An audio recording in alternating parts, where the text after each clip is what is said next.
It's Red Eye Radio. Gary McNamara and Eric Harley talk about everything from politics to social issues and news of the day.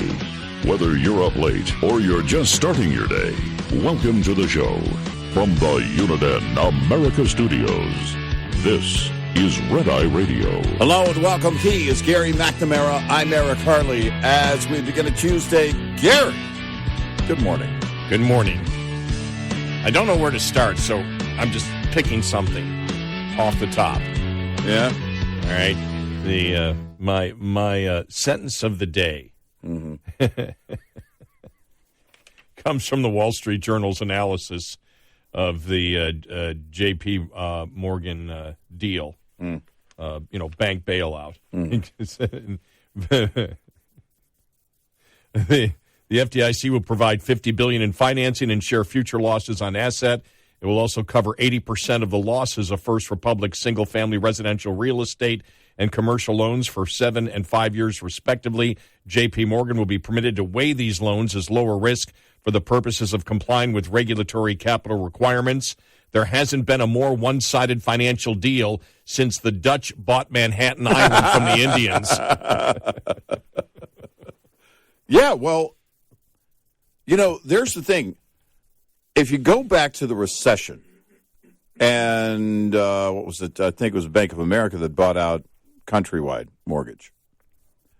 And you look at some of those deals, and it was very evident then that the government, through the FDIC, through Fannie and Freddie, are just setting it up. And then eventually through Dodd-Frank, setting it up for a too big to fail on the banks, across the board on just about anything. And that's exactly what has happened. Now, they rolled back some of Dodd-Frank. But there was never going to be this, period where we reapproach this and say, listen,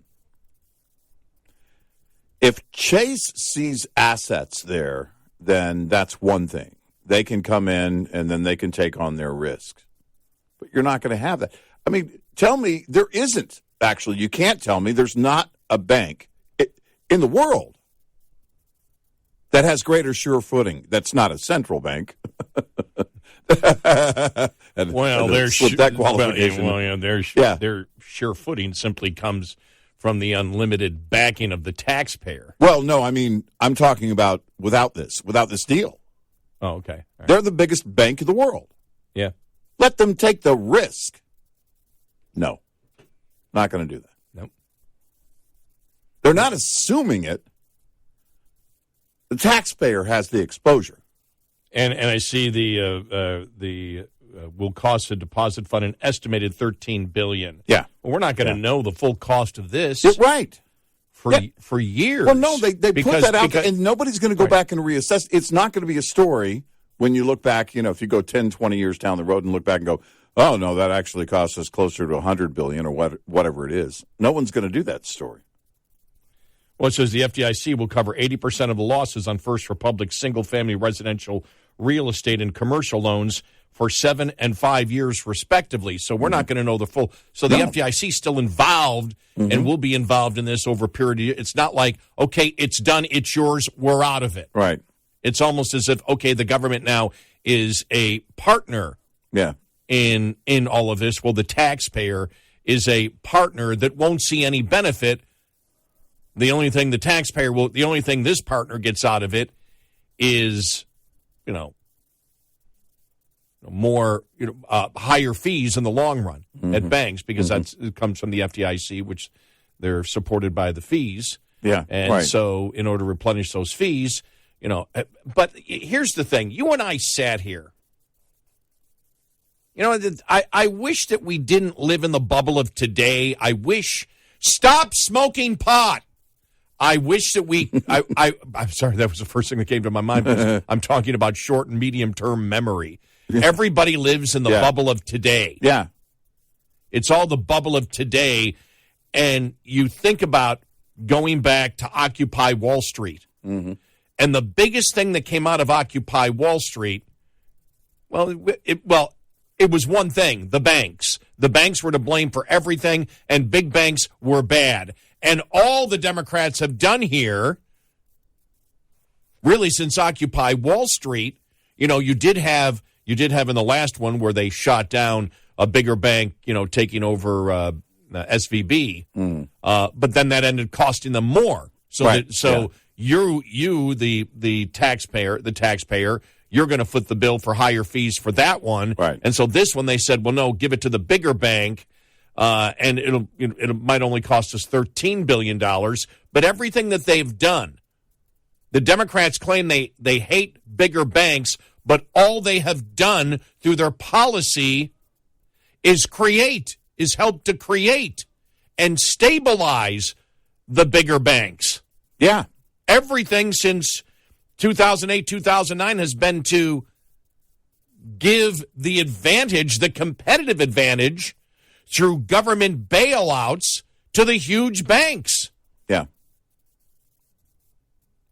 And this deal here ultimately with Chase on their balance sheet is going to put them, because they had roughly over $3.1 trillion in assets, I think.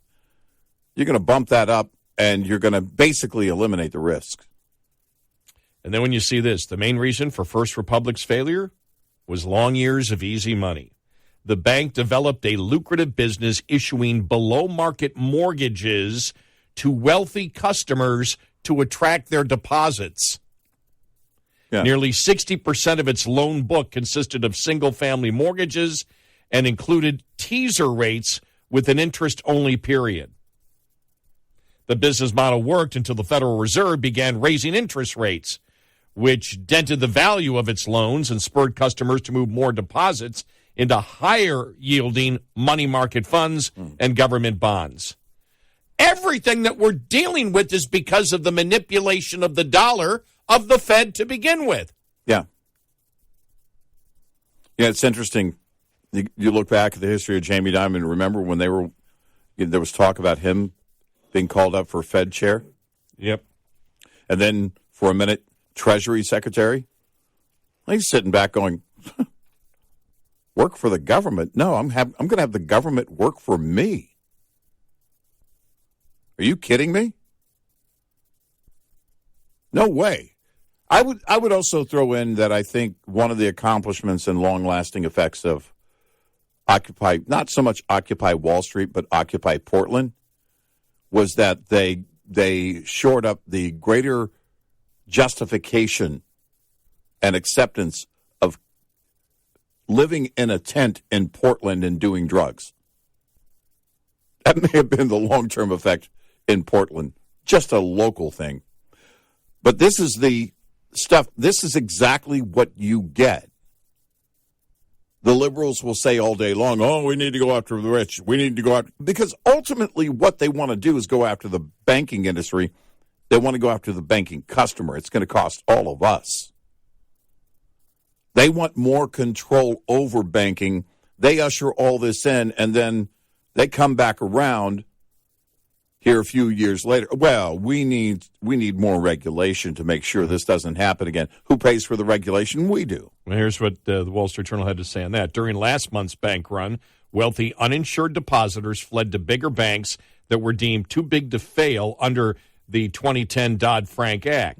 And First Republic represents another failure of the Dodd-Frank regime and the regulatory oversight.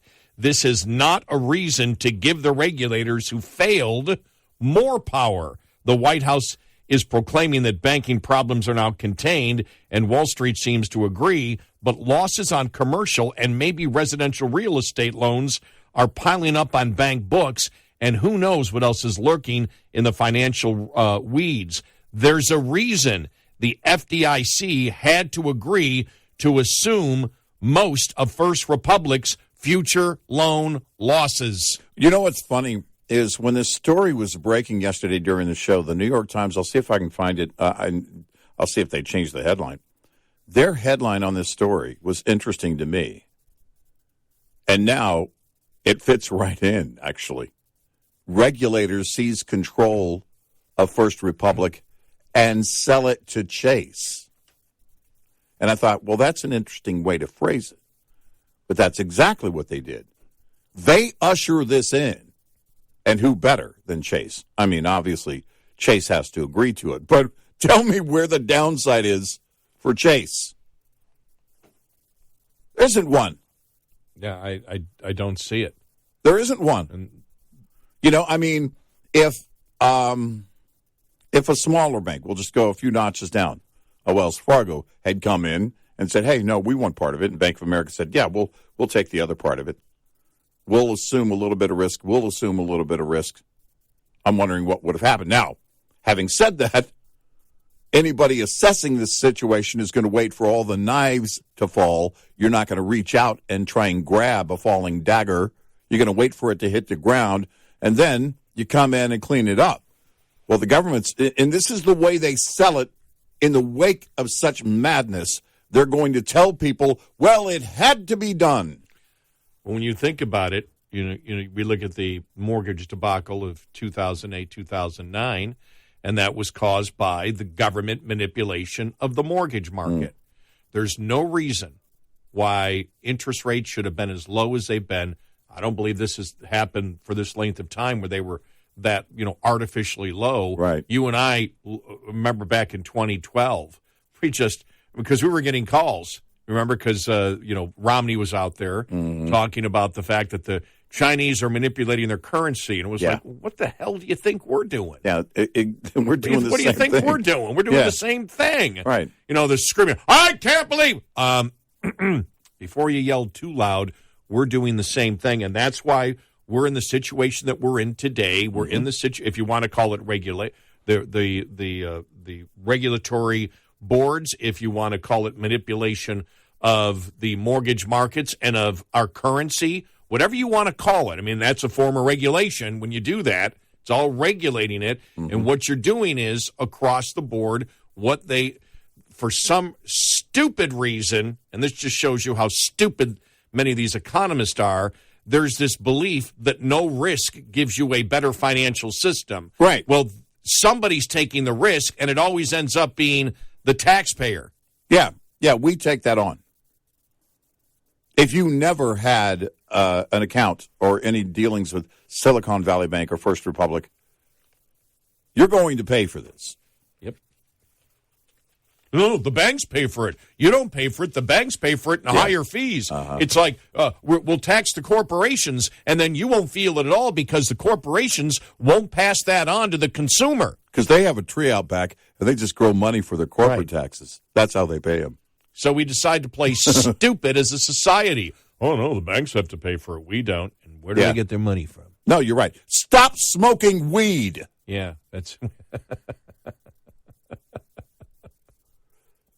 You should have seen the warning when Moonbeam himself, as he was signing recreational into law. Yeah. Listen, some people are still going to have to work. We need people to be productive. Not everybody can go out and just smoke pot all day. Yeah, they can. Jerry Brown. Legal. When he signed it. Remember that? Yep. Yeah. It's legal now, Governor. Yeah. Your signature is ensuring that people can. Hey, man, you hear about that bank thing? Yeah, man, that's awesome. Chase is taking it over, man. That's awesome. Whew, okay, I guess we're out of that one. Hey, did you notice your bank fees? Yeah, what's going on there? I don't know, man. A bunch of crooks, I guess. Every financial decision we make each and every day is based on risk. Yep. And it's like, well, no, we don't need to do it up here. Right. We can do it. There's no risk for you. There's no risk for you. There's no risk for you. There's a risk to the other taxpayers. It's like my college loan. Oh, there may be no risk. I don't have to pay it back. Well, yeah, because I'm transferring the risk to somebody else. Well, you look at this with First Republic, and they talk about mortgages and commercial loans. Well, because their practice was to, let's go in and overcompete, knowing that if it goes south, it goes south. You go back to the countrywide thing. We talked about it then, and this is one thing that a lot of the analysis leaves out of it, including the movie The Big Short. They didn't go the full measure. They didn't talk about if you take Fannie and Freddie out of that equation, Nobody is taking that risk. Nobody's taking the risk. Nope. If they weren't there. There would be only good paper, maybe marginal paper. They might take maybe a little bit of risk, but they don't have to do that until the government comes up and sets up Fannie and Freddie to make sure that they are too big to fail. Go to town. Go to town. We'll bundle them, and they'll all get AAA ratings. Why? Well, because the United States government is backing them. How could you not get AAA ratings? Here we are again. Here we go. We never learn. We got a show today. We do. 866-90 Red Eye. When it comes to truck maintenance, sometimes it's the little things that can cause the most trouble, like cabin air filters. When properly serviced, cabin air filters provide a barrier between pollutants and harmful particles outside and your HVAC system. If you don't pay attention to them, however, this small part can turn into big trouble in no time.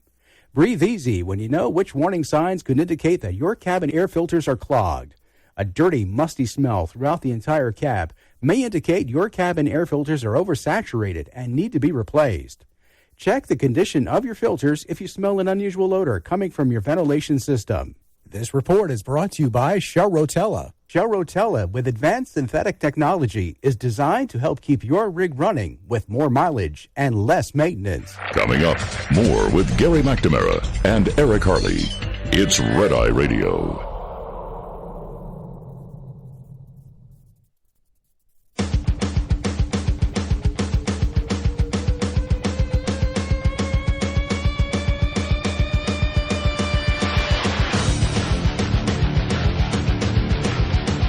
It's Red Eye Radio. He's Eric Harley, and I'm Gary McNamara. 866-90 Red Eye coming up on the show.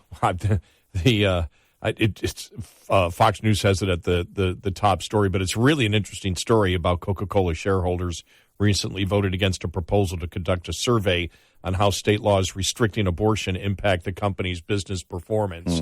And this is where this organization called As You Saw, a group that promotes ESG policies in corporations. We're trying to get Coca-Cola to stop selling Coca-Cola in states. Think about this. Yeah, right. In states that restricted abortion at all. Yeah, right. And 87%, the vote was 87% of those with stock, because you get more votes if you have more stock, but 87% against. Yeah. And it's just like, no, sorry, we're not going to do it. Look, I think there probably was a lesson that they learned from the whole Major League Baseball moving out. Remember when they were behind the race baiting of the president, and the president lying about the Georgia election law, stating that it was basically, Jim Crow 2.0, Jim Crow on steroids, which, of course, is the biggest lie you could possibly tell about that election law. An election law that showed everybody was satisfied with the elections since the law has been passed. And so, and I think really, I mean, you see what, we'll probably touch on it too, what Anheuser-Busch is going through still. Well, because you have the activists now saying, don't you dare abandon Dylan Mulvaney. Right. Don't you dare abandon our cause. And then coming out with the ad with the country music and everything. Yeah. So I'm just like, oh my God. It's like, we've always been about a handshake and good old American values. Yeah, what about that guy in the dress? Never mind the guy in the dress. This is about American values. Well, it shows that you better stick to selling your product. Yeah. And doing it in a non-political way. Right.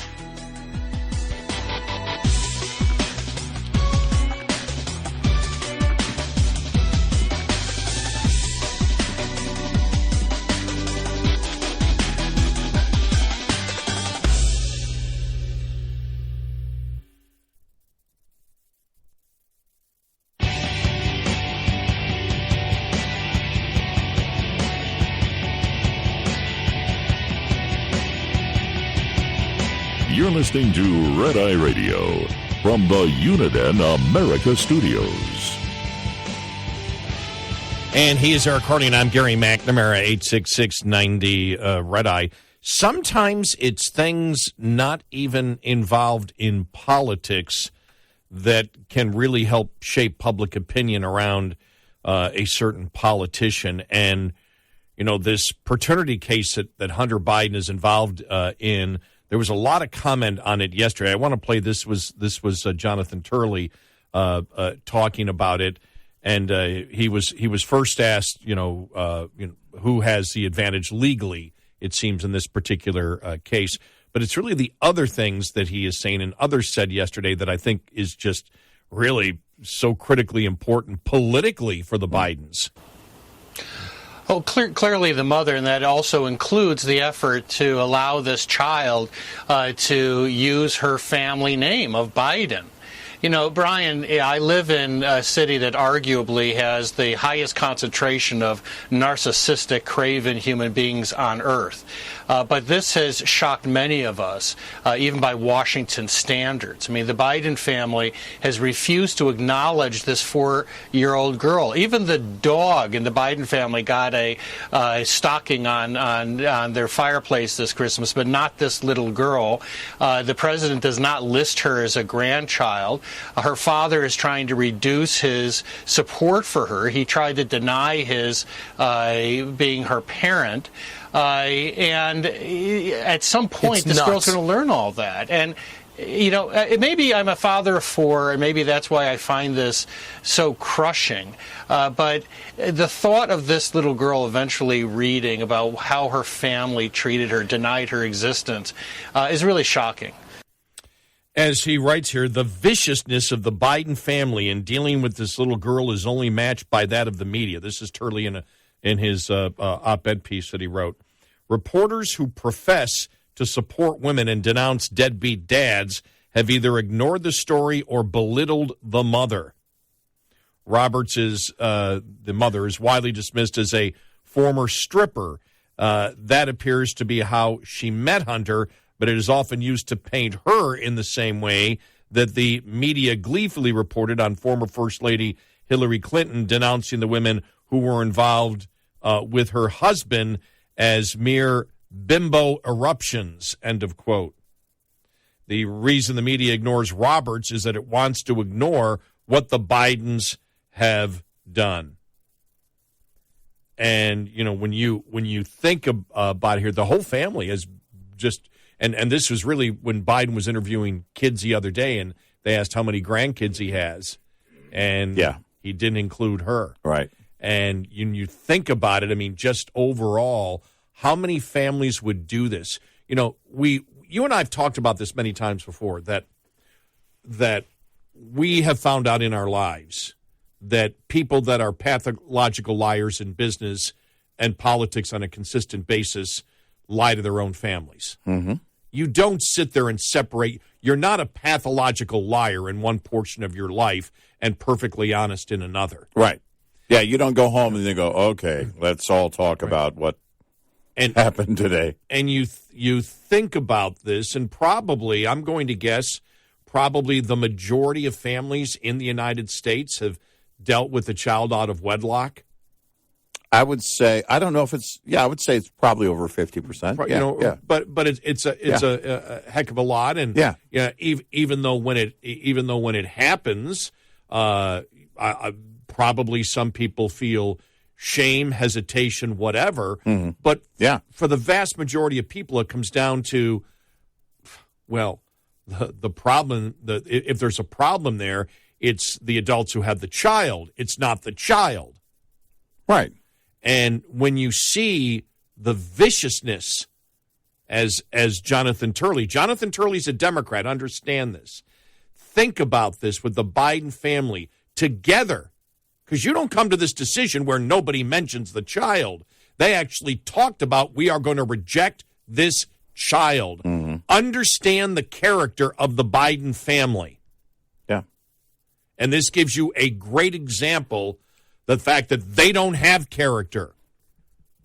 Biden has been a pathological liar his entire life, as we know. It's why, he couldn't run for president the first time in the 80s. Well, Hunter and Joe are both embarrassed that the child exists. I can't imagine feeling that way about a child. I know. They're embarrassed that she exists. Yep. Their political and personal lives tower over everything else. Much more important, the child is not important. And Turley points to something here, and this is something that so many individuals, when they treat a child this way, they treat them like nothing, as if the child isn't going to grow up and then at some point fully understand this. The full impact on this child has not been felt yet. In fact, will likely be cumulative all of her life. As Jonathan Turley writes, the reason the media ignores Navy Jones' mother, London Roberts, is that it wants to ignore what the Bidens have done. Because you can't justify this. You can't. This is something that, when I saw it the other day, and it was like Biden, basically by not, including, their Navy in there, is basically rejecting when that happens and is talking to kids and people are like, wow, he's rejecting his grandchild. Right. I mean, that is something outside of politics that people go, what scum? Yeah. Seriously, that's what right.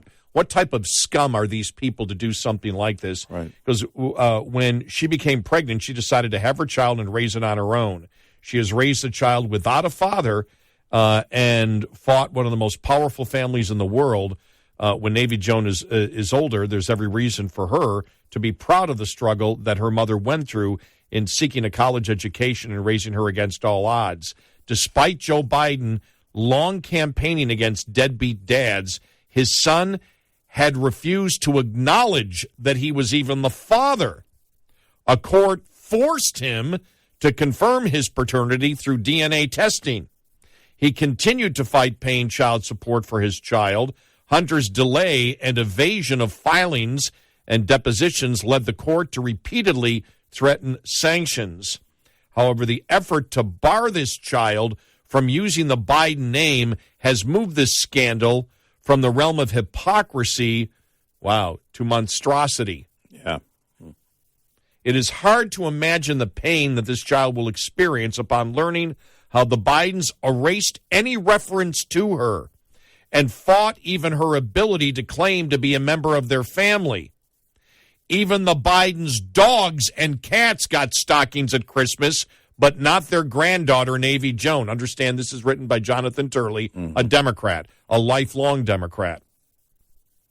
But the Bidens' dogs and cats got stockings at Christmas, but not their granddaughter, Navy Joan, whom they have never asked to even see, let alone support. After opposing efforts to even establish that he is her father, and his continued effort to limit child support, Hunter is telling the court that he would not want the child to bear his name for her own good and to guarantee her a peaceful existence. Wow. If one were to combine all of Hunter's influence peddling, drug abuse, orgies, and prostitution controversies, they would not hold a candle to the other depravity shown towards this little girl. Despite assembling a new legion of doom of high-priced lawyers and advisors, Hunter is claiming that he simply cannot meet the demands of the child support, given his opposition to such support for years and reported millions in foreign dealings. It would seem transparently absurd. Same thing with Andrew McCarthy, wrote the same thing. Yesterday in, I don't know if it was the New York Post or National Review that he was in. He said, as I observed this morning, this is Andrew McCarthy now, it boggles the mind that the Bidens have not settled this case given the goo-gobs of money they have reaped from cashing in on Joe Biden's political influence with operatives in foreign governments, for the most part, regimes that are deeply corrupt and hostile to the United States. From communist China alone, Hunter and his family took in 10-digit compensation, though their apparent labor was though their only apparent labor was being related to the guy who was steering the Obama administration China policy while planning to run for the White House, which is Joe Biden. Mm-hmm. So, yeah, and sometimes it's something like this that will change people's minds because you go, Mike, could you imagine if this was Trump or any Republican? Well, this is, and look, it is who the Bidens are. Joe Biden has made up a series of lies, including lies about how his first wife passed, and these lies have continued for years. It is no shocker to me. But it is evidence, if you were looking for any current evidence, something going on being dealt with right now, look no further than this case and how they're treating the child. Really, the court case is secondary. It's always, in fact, any good judge will tell you. What happened between you two, what's going on between you two, I don't care about. It's the welfare of this child.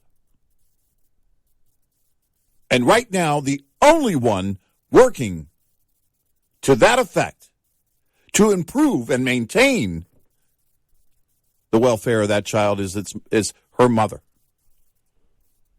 And you can't make the case otherwise. Joe and Hunter both ignore this child like its life doesn't exist.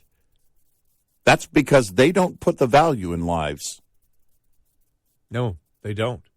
And, you and I talked about many times before that because we live in a different world. We must live in those, who said it the other day that the areas are, Fauci. Yeah, right. The areas around the country that if you say something, they think the opposite. Yeah, I know people in parts of the country didn't understand what I was saying. Right. Fauci. And but we've always been perversely fascinated by how, and we've used Biden as an example, everybody's a pathological liar. They lie about everything. And we say, does anybody ever come up to them and friends, anybody, and say, stop lying? Because I know if I did that, my father would be the first one. And my brother and my sisters, why are you lying? My friends, my best friends, if I was lying every day. That's not true what you're saying. And I'm catching you every day saying things that aren't true. Why are you doing that? Well, this doesn't happen because they're all immoral. Right. They're all immoral, so they don't. It's a normal part of their life. Immorality is a normal part of their life. Show me one person in their family that's fighting to help protect this child. No one. No one. It's as if she doesn't she even doesn't exist. exist. Don't mention her name. If we close our eyes and continue this cruelty, maybe one day she'll just go away. Maybe they'll just move far away and we'll never have to deal with the child again. Now, never mind what the child goes through. Right. They don't care. That's sick. 866-90 Red Eye. Coming up, more with Gary McNamara and Eric Harley. It's Red Eye Radio.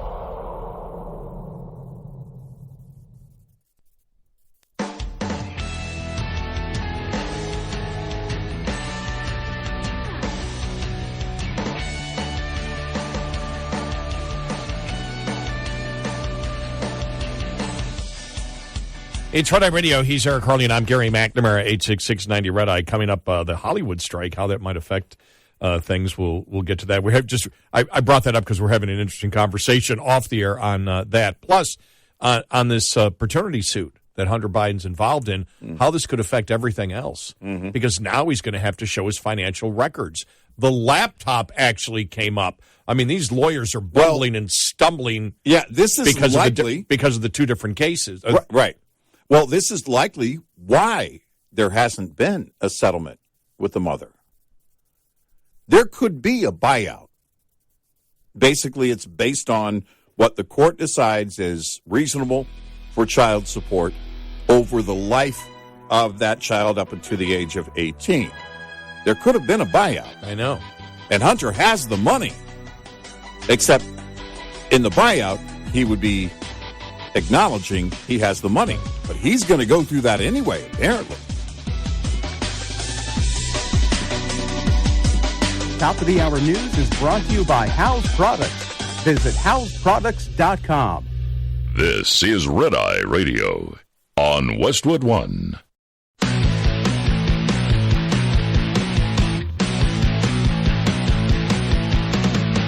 Now, it's Red Eye Radio. Gary McNamara and Eric Harley talk about everything from politics to social issues and news of the day. Whether you're up late or you're just starting your day, welcome to the show. From the Uniden America Studios, this is Red Eye Radio. All across the USA and around the world, we are Red Eye Radio, 86690 Red Eye. Welcome and good morning. Thank you for being here. Download our app today. Listen when and where you want if you can't listen live overnight. Well, I just want to get to the actual legal part of the Hunter Biden paternity case and part of the problem that he's going to have. Let's hear from Jonathan Turley, the constitutional law professor, who is a Democrat, just so everybody knows. Yeah. Here we go. Well, karma is a tough thing. They really, I think, overplayed their hand here by trying to avoid parental support. Hunter Biden has put into play his own finances. Well, one source of knowing of what money Hunter has is the laptop.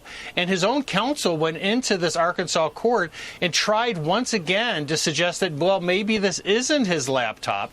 And the judge jumped all over him and said, wait, hold it. You're his lawyer. Is it his laptop or not? And the guy backpedaled. But these games are going to have to stop. But the irony is that this effort could really backfire across the boards. Yeah. He's under investigation in Delaware, in Washington, and he may have just tripped the wire on this one by once again trying to reduce his support for his own child. I mean, it was bizarre if you read the transcript of the lawyer and the judge. I have it here. This could all be interesting. At the last hearing, one of Hunter's lawyers, Brett Langton, asked Judge Meyer to preclude an expert witness whom Robert plans to call about financial evidence gleaned from Hunter's laptop. As we've previously noted, Team Biden has been incoherently sly about the laptop, simultaneously claiming, and we brought this up yesterday on yesterday's show, A, it might not be his, but B, his privacy has been unlawfully invaded by the publication of its contents. You can't do both.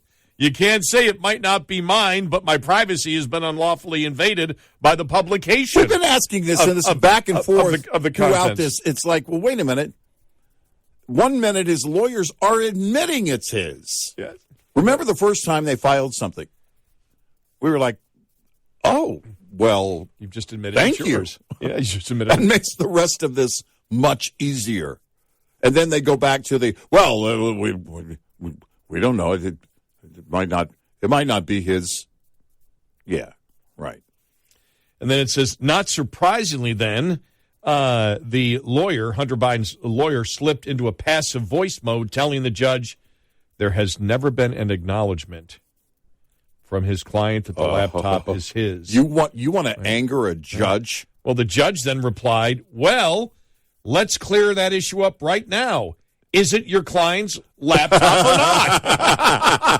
not? There you go. There's one way to clear it up. Yes or no? And is it his? And as Andrew McCarthy writes here, as we approach 3 years since the laptop's emergence, Biden's lawyer stammered, quote, I am not in a position to even begin to answer that question. Eventually, though, the counsel settled on, quote, it's not my client's laptop as far as I know. He's never accepted that it's his laptop, end of quote.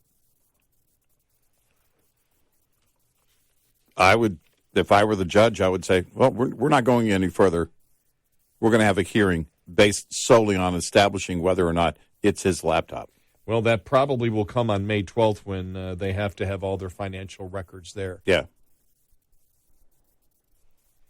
Because you don't go on without it. Because otherwise, you're not here. You have no case. If you're saying, it might not be his, then you might not be in this courtroom. Bye. Well, is a judge going to go back and say, okay, let me look at the whole thing with the laptop? Well, wait a minute. You said this. Why would you say this if it wasn't his laptop? Right. Well, you have the judge will probably go back and look at that and say, well, wait a minute. You came out and you stated that my client's, my client's privacy, if it's not his laptop, right, then why would you say that his privacy might be violated? Right. Can't claim that. Well, it's going to be a zoo. No, I mean, it's going to be very simple. You have no standing here unless you're claiming the laptop. Are you claiming the laptop or not? If not, bye. Get out. Case dismissed. Can't believe there hasn't been a settlement on this before. I mean, why would you? Because you're dragging everything now. Number one, you're dragging everything of the scandals you're already involved in and the influence peddling front and center as to, where your money has come from. I want to go back and look at all your records, which the judge can do. Yeah. In this case, they can go back and look and say, well, wait a minute. And they can look at and say, well, you've given contradictory evidence here. I'm going to go back and look at the laptop myself to see if any of it's legit. Did you get this money here? Did you get this money here? Did you get this money here? The judge certainly can ask questions in this case, can he not? Oh, yeah. And the if the defense, just to find out, what is an accurate record? Well, because the judge needs to know what the accurate records are to find out how much money you actually have. They seem to be fighting it, which encourages the judge to do their own investigation outside of the mother's attorneys attempting to do it. Mm-hmm. And so what they're trying to do is they're trying to get the judge to say she can't bring the laptop into it. Well, wait a minute. You brought it into it when you said, on this date, and didn't they send out some kind of cease and desist? Wasn't that the whole thing on his attorney? His attorneys actually, but maybe it wasn't a cease and desist, but his attorneys actually wrote that his privacy was being violated, and that's when it was, they've just admitted the laptop is theirs. Right. The judge isn't going to ignore that. No, not at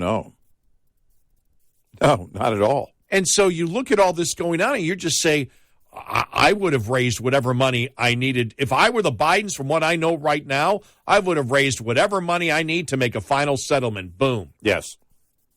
$5 million. Right. There you go. Right.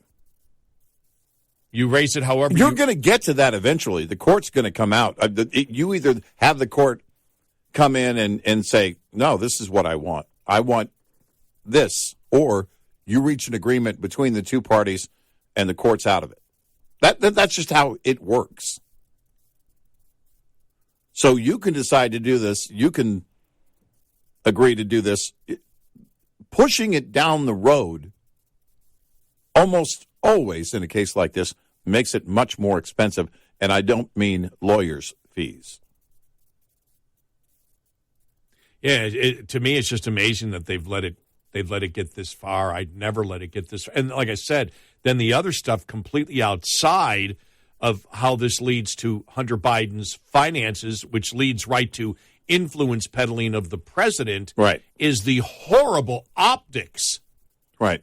of the entire family disowning Joe Biden and Joe Biden's granddaughter. Yeah, and as if she doesn't exist. I mean, that just in itself, you want something in popular culture that will turn people off.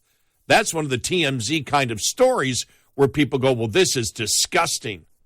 now you could have, in your settlement, you could have asked for Biden's, Hunter Biden's attorneys, could have asked for an NDA. Sign the NDA, and here's the settlement.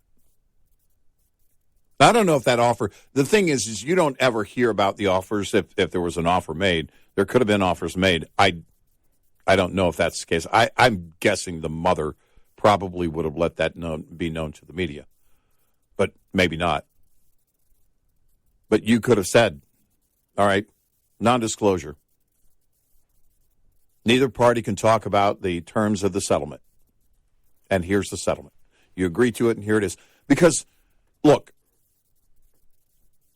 it would likely leak out. But the thing is if you could have got this done, let's say you did this in December, we probably wouldn't be talking about it right now. No. Well, If that settlement had been done and was history, that discussion is not going to happen. This is it goes back to Obama. Never underestimate the ability of Joe Biden to ep things up. Yeah, we'll throw Hunter into the mix too. Well, because you're let stretching this thing out. So now the laptop and the child, the situation with his child are both now merging, becoming bigger. Yeah. It is the snowball from hell. And there's no way, you can't sit there and say, well, Trump is the reason they've rejected their granddaughter. Yeah, right. You can't use that. And to me, that goes right. You want to go to the character of a family. Yeah. It's right there. I mean, that's where it is. You shut up and you find some way to make a deal, and you do it. But now the thing is, because of this wouldn't even be an issue. Because, if they weren't bringing up the granddaughter now, it wouldn't be an issue. But it's an issue now because it's about the court, which immediately gets the court case, that immediately gets people interested in it. But then it's everything. Like I said, when I saw Biden being asked by the little girl, how many grandchildren he had, and I forgot how many it is. It was, if he said 4, it's supposed to be 5. And the media got a hold of that one. I went, whoa, that's just horrible. And then, Jonathan Turley coming out and talking about it. And, just when you hear that, here we go. I mean, they have stockings up for their cats and dogs, but none for their granddaughter, who they've completely and totally rejected as if she doesn't even exist. Think about this. 2 children, and Al Roker accomplished something the media's been trying to do since he took office. Yeah, that's a great point. What's the last time I left the country? I don't even remember. A child yells, Ireland. Dude, it was last week. Oh, yeah, Ireland. Another child. How many grandchildren do you have? He falls one short. And then Al Roker. And the Easter Bunny. We're not supposed to talk about it right now, Al, but it's you. It's Al Roker. Nobody's even watching you. So, yeah, we're going to run. No, but you think about it. The White House is thinking, all right, we can say we're taking questions from children. And then that blows up in his face. Right. Yes. I was waiting for, does Hunter's child have a laptop? Maybe a tablet? Oh, man. What games does his child like to play on his laptop? My youngest was over at the house, my number 8. He had his first race over the weekend, by the way. He didn't win, but that's because everybody else is a cheater. But he was on a laptop. He's playing this little game. I'm like, what race? 4 years old. He races his little car. The little, his is battery driven. But people showed up with nothing but modified cars, if you could call them cars. Anyway, it was a lot of fun. But we started our racing career at the age of 4. We get to the house, and he's playing on the laptop. He's playing a racing game, of course. It's amazing to watch a 4-year-old on a laptop. I was trying to help him navigate. He goes, no. You do that over here. No, you choose your car over here. You know, this is the thing that far too many people like Hunter Biden miss out on. You have to put the value in that life. How could you not love that child? I know. Again, it shows the character of the Biden family. Yes, which exactly. is a complete lack of right of character across the board. Yeah, this is not just Hunter Biden. This is Joe Biden. This is Jill Biden. I mean, this taints. I mean, it's a horrible. When I saw it the other day, and then you just start reading on it, you're absolutely disgusted. Yeah, it makes you sick. This is a child. They don't give a damn about people. We said this about the border. They didn't care. They don't care if people die at the border. They didn't care about COVID coming into the country. They're promoting locking down everything. Well, at the same time, okay, people coming across the border with COVID, it was no big deal. And everything where they claim that they care, they don't care. They don't care about crime in the inner city. No. They don't care. They fund the police, they didn't care about that until they realized this could affect our election. So for the next year and a half, we have to pretend we're not for defunding the police. In desperation, they'll come out and at times try to make it sound like we're in the middle, but we all know they're not. But there is no caring for people that comes out of the Biden family. And this is the thing you can point at and go, whoa. And it's not political, Eric. You cannot look at this. There's no way you can look at this and not say, if you're a Democrat or Republican, this is reprehensible. This is sick. This is disgusting.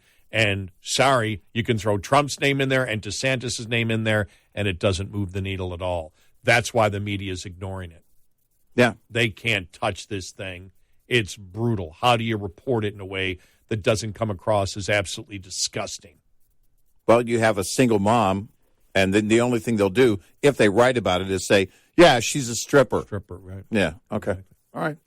866-90-RED-EYE. Surviving and thriving as an owner-operator has just as much to do with managing costs as it does with generating revenue. Understanding basic principles of operating costs can save you thousands of dollars a year. Costs are not the same each month. If 9,600 miles are driven one month and 10,000 miles the next, two different sets of costs apply for each month. For example, if your tractor payment is $1,850 per month and you drive 9,600 miles in the month, your tractor payment is costing you 19.3 cents per mile. Drive 10,000 miles, though, and that same payment will cost you 18.5 cents per mile. This is one of your major fixed costs while paying off a truck loan. The difference in this example is only a fraction of a cent, which may seem like small change, but it ultimately amounts to $960 more annually on the bottom line. Because though fixed costs do not go down over time, you can reduce your cost per mile with more paid miles. Owner-Operator Business 101 is provided by Shell Rotella. Shell Rotella, with advanced synthetic technology, is designed to help keep your rig running with more mileage and less maintenance. Lines open for your calls. 866-90-RED-EYE on Red Eye Radio.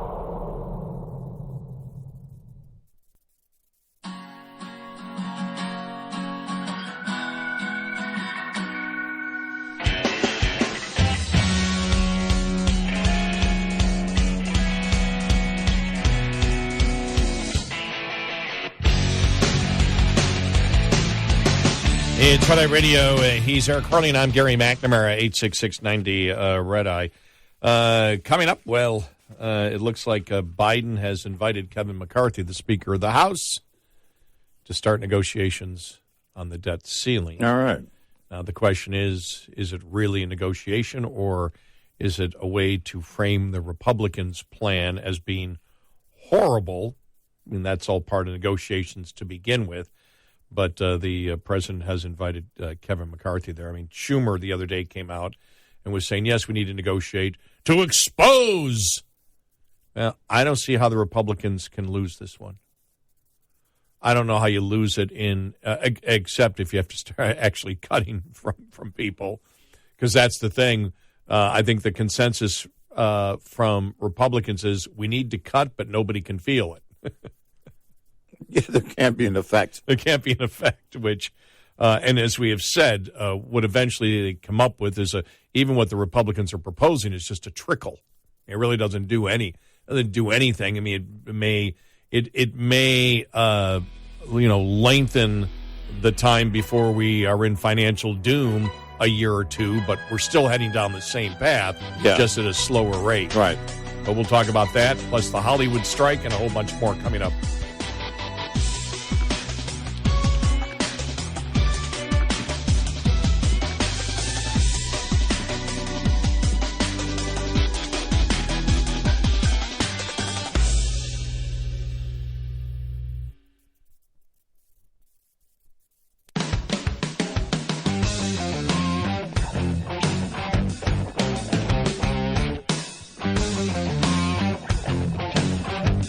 Consider yourself canceled if you don't listen nightly. Red Eye Radio. It's Red Eye Radio. He's Eric Carly, and I'm Gary McNamara, 86690 Red Eye. So the writers are on strike. Officially they will be here in about 25 minutes. And so their contract, that's when their contract expires. What's interesting is here that, the writers basically are making the claim that the jobs have dwindled down, the pay has dwindled down because of streaming. So back in the day, there used to be at least 20 episodes on network TV per season. And it was usually on a sitcom 22 weeks.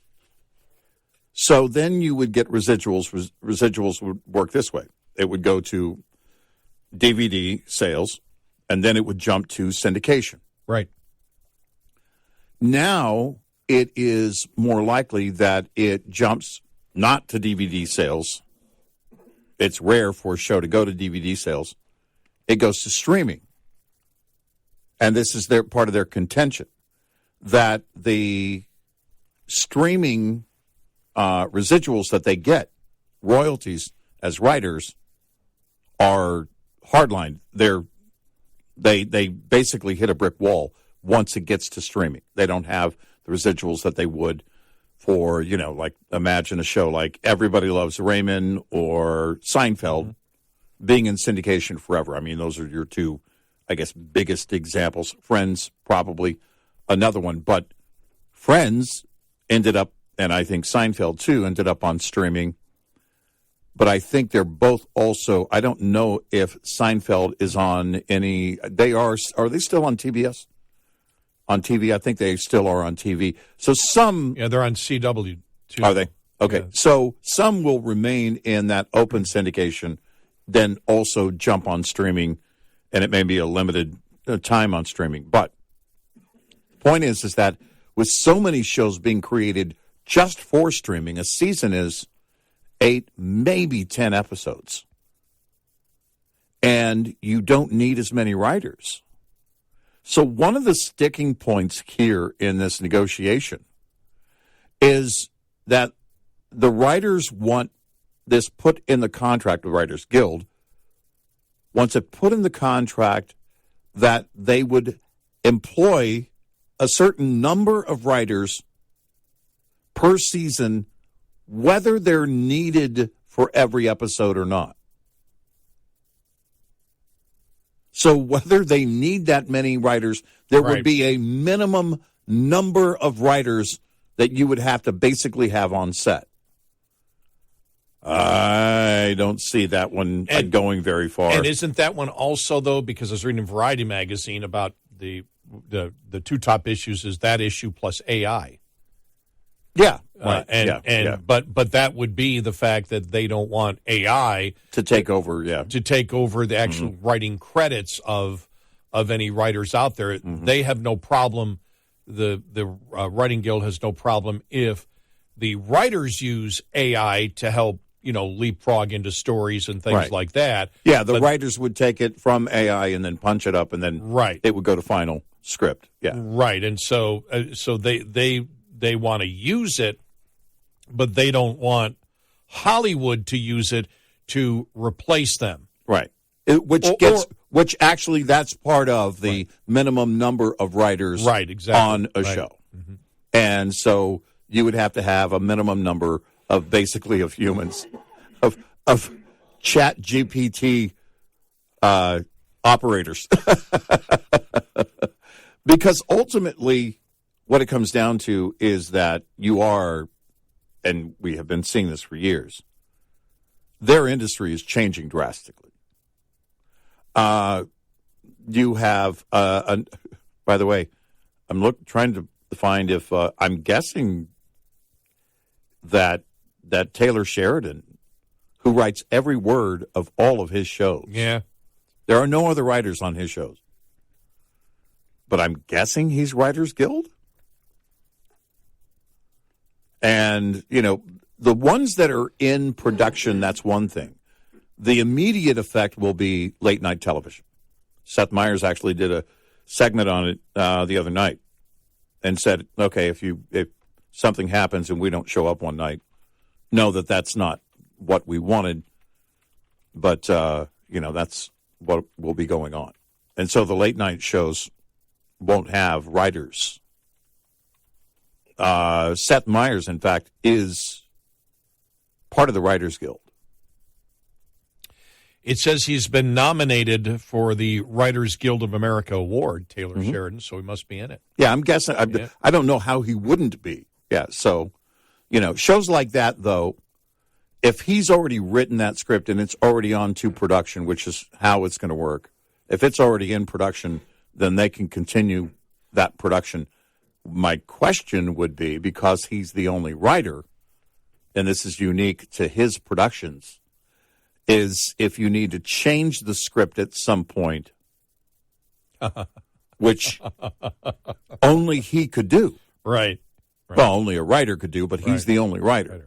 Mm-hmm. There's the bigger thing with his main production, Yellowstone, is whether or not they're going to continue.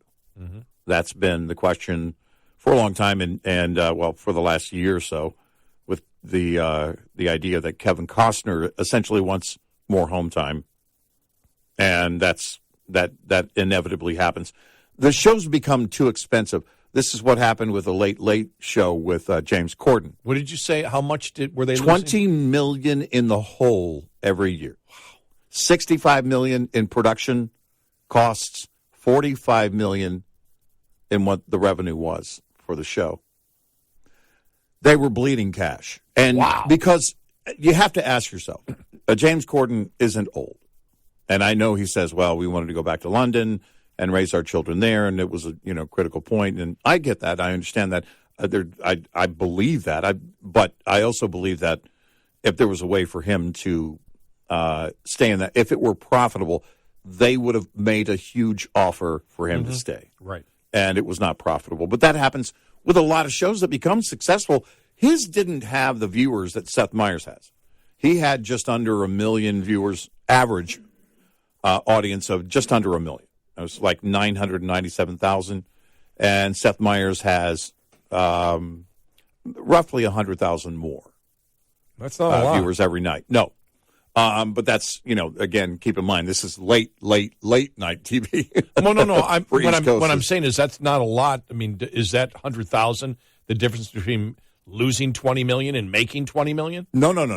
No, it's the production. Seth Meyers doesn't have near the production costs either. Oh, okay. All right. Okay. Because Corden would do these things where he would go out and he would fly in a jet with Tom Cruise. I mean, he did these enormous productions that were far above the pay scale of the show. Okay. And so that's something Seth Meyers doesn't do.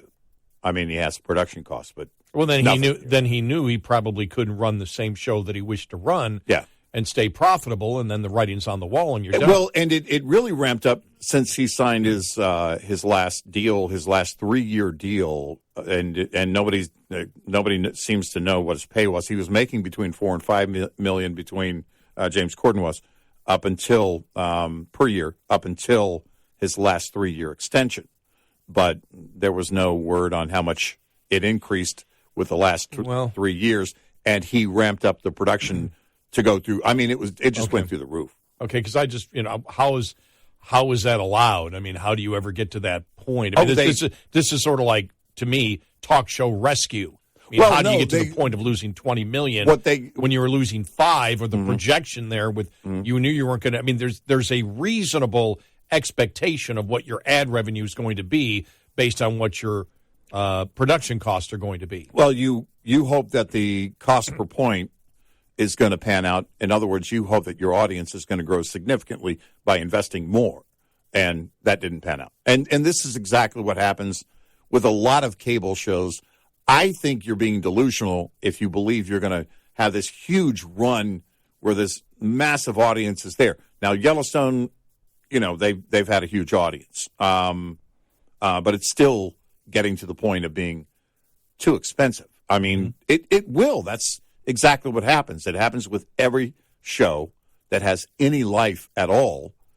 And then it happens, too, with, you look at The Walking Dead. I mean, they were crushing it in the ratings in the early days. And that changed. And then, next thing you know, the top guy, the main star of the shows is out. I think that show's over. I think they're still going to do the few movies that they were planning on doing, like follow-up movies. I don't even know if that's still in the works. But these shows become enormously expensive. And what they find is when you do something for streaming, you may notice that with a lot of streaming shows and cable shows, Yellowstone included, you have your main top stars. You have your, 4, maybe 5. And then you have a lot of the character actors that come in. They're good actors and everything else, but they can't command that kind of pay. And so that's where you save. You save on bringing in very good actors, but they're not going to have the contract that a Kevin Costner would have, for example, on a Yellowstone. Those are the things, and Costner didn't expect his to go that far. He didn't expect the show to last that long. And so now, you look at where the writers are. My question for anybody in that, we talked about this with Google. Well, you had to have known that AI was coming and that your entire design for the company, what you were helping to create was the AI that was eventually quite possibly going to put you out of work. Well, it's not that the writers were creating streaming, but they had to have seen the writing on the wall when Netflix switched over from primarily a mail-out DVD service to streaming and making that their primary, and now they don't even mail DVDs. Right. They stopped that. So when you see that, my question would be, did you not believe that was going to be the end? Because if you get 8 or 10 episodes and there are no residuals, what they're saying is it's more like gig work. It's more like part-time work now. Right, yeah. And I get it. I mean, it would be horrible. But it's kind of where the audience is now. I mean, YouTube. How many creators are crushing it out there? They don't have any writers. I can't tell you. I watch more YouTube than anything else. Right. It's where your audience is gone. Because it's like with the editing software that exists out there, you can be an amateur and you can produce a great piece of video that's as good as any TV was producing 10 years ago, or even now. Some are still using, in some segments that they do, still using their cell phones. Yeah. And so, I mean, they use GoPro. They use, more advanced equipment sometimes, but not always. And No. and the point is that the entertainment, our attention is being divided with so many entertainment options out there right now. It was inevitable that this kind of work was going to Here's go the point. away. Am I attracted to YouTube because so much of the stuff I watch is 15 to 20 minutes instead of an hour? Yes. Yeah. No, they've actually got that down to a science. It's the sweet spot is 30 minutes or slightly less. Yep. I'm sitting there thinking, okay, I don't know. I never sit down anymore and say I have an hour to watch this, or I have 2 hours to watch a movie. Because it's not a commitment. Right. You can go, I've got time to watch this. But if it's 15 to 20 minutes to catch this, this really looks interesting, then I'm done. Yep. That's a cup of coffee, and then I'm done. Exactly. 866-90-RED-EYE. Get in touch with Red Eye Radio, toll free at 866-90-RED-EYE.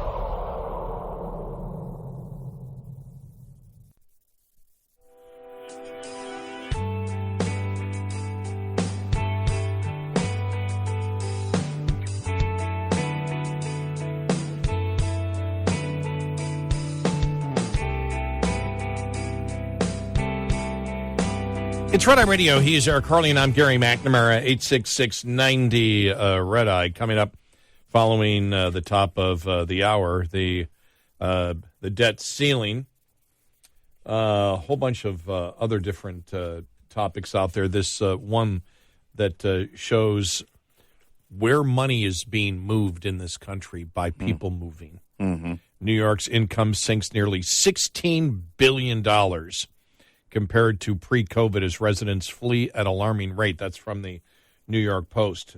We will get to that. Plus, here, look at this. We talked about this yesterday, but we'll talk about it again today. Chicago's Sanctuary City Awakening.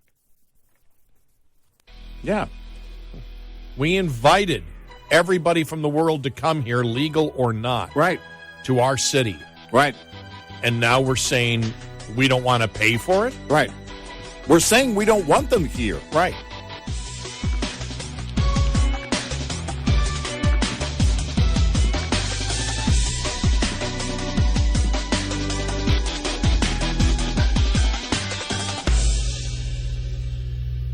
This is Red Eye Radio on Westwood One.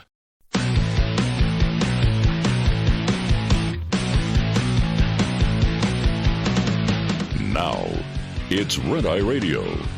Gary McNamara and Eric Harley talk about everything from politics to social issues and news of the day. Whether you're up late or you're just starting your day, welcome to the show. From the Uniden America Studios, this is Red Eye Radio. All across America and around the planet, 866-90 Red Eye. He is Eric Harley, and I'm Gary McNamara. Welcome and good morning. Thanks so much for being here. Just reading this here. Is right-wing media giving Kamala Harris a bad rap? The word salad transcripts speak for themselves. Brittany Bernstein, National Review, talking about Eugene Robinson last week in a column. Writing that the vice president gets a bad rap. Yeah, right. Mm-hmm. The first duty of the job is to avoid upstaging the president, which means surrendering any political autonomy and never being out in front of the West Wing on any issue, he wrote in defense of Harris last week. He added that Harris has been assigned the unenviable task of being in charge of the border at the same time when there was absolutely no possibility of getting Congress to pass comprehensive immigration reform that might reduce the flow of would-be migrants, or to get her boss, Joe Biden, to change his executive orders on the border. Yeah. But he didn't stop there. Robinson went on to argue that Harris's critics are actually wrong about when she delivers meaningless messages when she speaks. It's not that Harris is incapable of saying anything of substance when called upon to deliver a speech or sit for an interview. No, she has just become someone who has lost her way in the wilderness of syntax. By the way, Yeah. that you know the best thing is about Gene Robinson using that phrase is that's the shows same, that he's smoking weed. it's the same kind of gobbledygook Yeah. that Kamala Harris. It's funny because his explanation is to use the same incoherent and meaningless phrases Yeah. to defend Kamala Harris. That's what I found interesting. Yeah. She is the victim of a right-wing echo chamber who is accusing her of speaking word salad. He said, though, it is true that she often burdens her sentences with more dependent clauses than they can bear. That's actually a quote. And verbatim transcripts of her remarks can sometimes be hard to follow, end of quote. Well, that's exactly what we have said, correct? Dude, you're not helping. I know. But she also connects powerfully. This is the best ever. This is the best ever. But she also connects, this is a quote from Eugene Robinson. But she also connects powerfully with audiences and communicates her message, even if it might be hard to diagram. Nobody has any idea what the hell she's saying, but they relate to it. Yeah. Jeez. He's getting better weed than she is. I know. I don't know where you're buying it, but I'm just thinking, I'm sorry, but I Am the Walrus, the lyrics, everybody smoking pot, everybody smoking pot. That's what in my mind right now. It's just like, well, I mean, everybody, because we live in this delusional world where it's like Eugene Robinson is defending Kamala Harris and saying she's a great communicator using the same gobbledygook word salads that she's using. and also demonstrating that her critics are right. Yes. He's confirming what all of her critics are saying, and then saying, yeah, but she still connects to an audience, even though it's impossible to follow what she's saying. With zero proof that she's connecting to an audience. I think the left-wing echo chamber may be a problem for her, too. Yeah. Yeah, how about you just ignore it? You're not doing her any justice here. And now you see, whether it's like Chris Coons over the weekend, when he was like, oh, no, Kamala Harris, she's set to be president of the United States. Yeah. If Biden couldn't do it, oh, no, she's like, and it's like you're watching this as he's talking about, no, Biden, mentally smart, everything. And I'm like, no, but, and I'm like, that's, he actually was doing pretty good gaslighting. Because everybody watching him over the weekend, Senator Coons talk about it, everybody knows it's a lie. Yeah. Everybody knows Biden's having trouble. Every single day something is coming. I forgot what it was yesterday. There was a bunch of different things that he said yesterday where people went, huh? What? Yeah. You got to be kidding. Oh, no, cringe. And then Harris, the same thing. And it seems like that the more that Harris is out there, the more that she uses the word salad as a crutch. Yeah. And I don't know why they just don't say, here's a teleprompter, never leave it. Well, yesterday they were talking about small businesses and you know, they had their little thing in the Rose Garden. And Biden is standing to her right, over her right shoulder. And he's got the worst, I don't know where the hell I'm at look on his face that I've seen yet. And she sticks to the prompter, by the way, and introduces the person to represent, you know, the small business and the whole thing. And Biden then looks at the guest who is then speaking. He's lost. I mean, he's just not there. And I'm thinking to myself, the squint is worse than the sunglasses. Because really, it's a question between the two, right? Mm-hmm. All right. Does he want to pretend he's his own Secret Service agent? Or does he want to look completely lost? Put the sunglasses on them when you're going to have them outside for any length of time. You're going to get almost no criticism there. But someone made the decision, okay, no glasses today. Bad decision.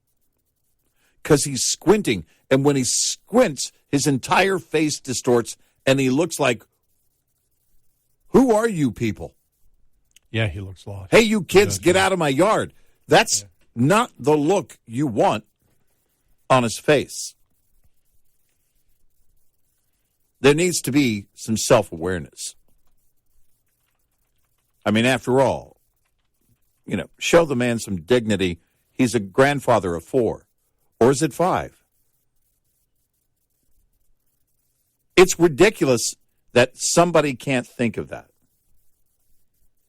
If he's going to be out there for any length of time, get the guy some glasses.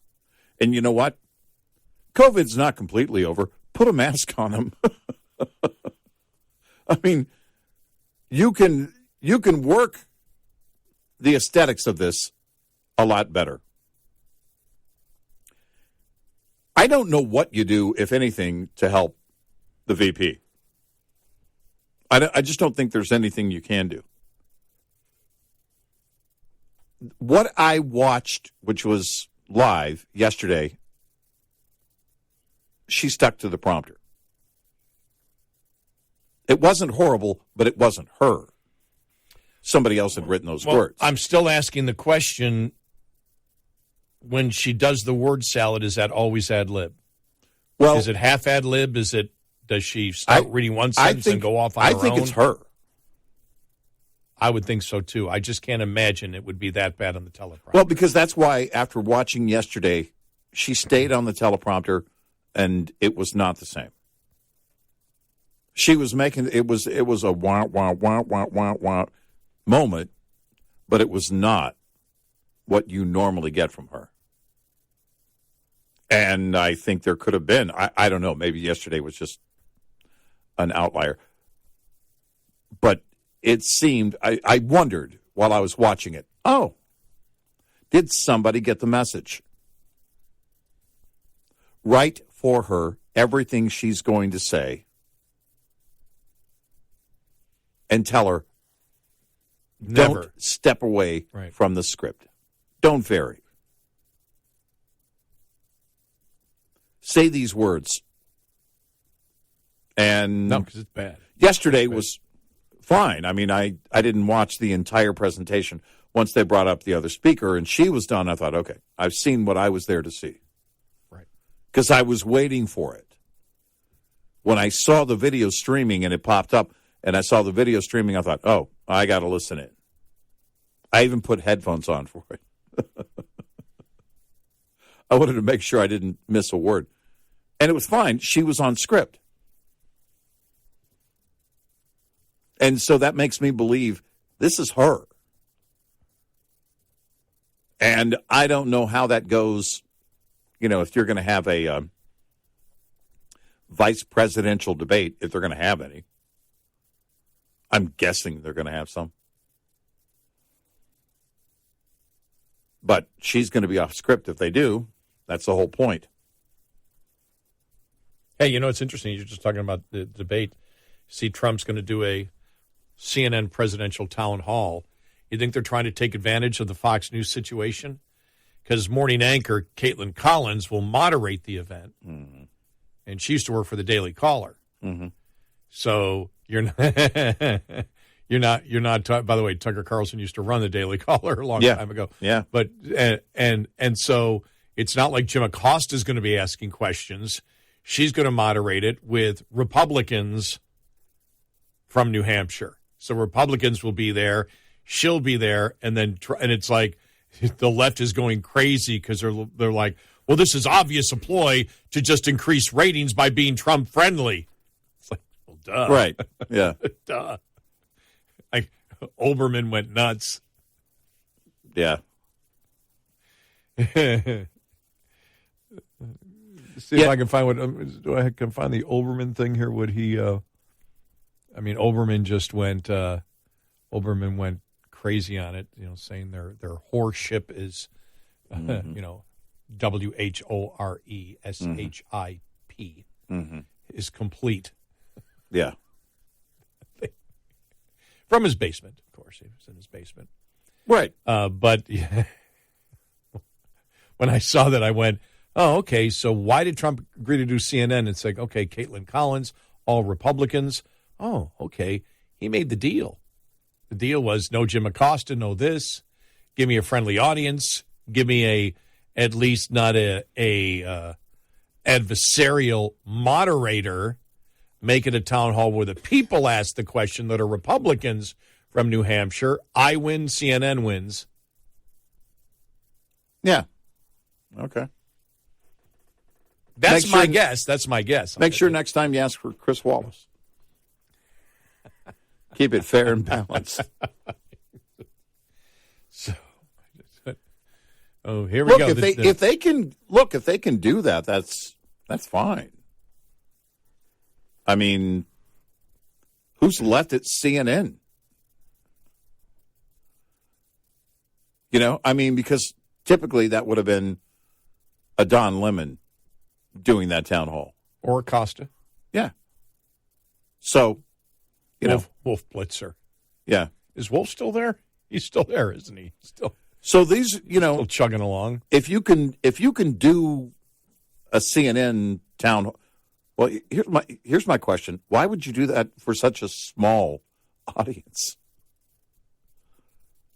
Because you'll bring in. Your whole thing is to bring people. I know why CNN wants to do it. Trump wants to do it because they'll get record numbers. It'll be the highest CNN audience that he can promote, and he's taking away from Fox.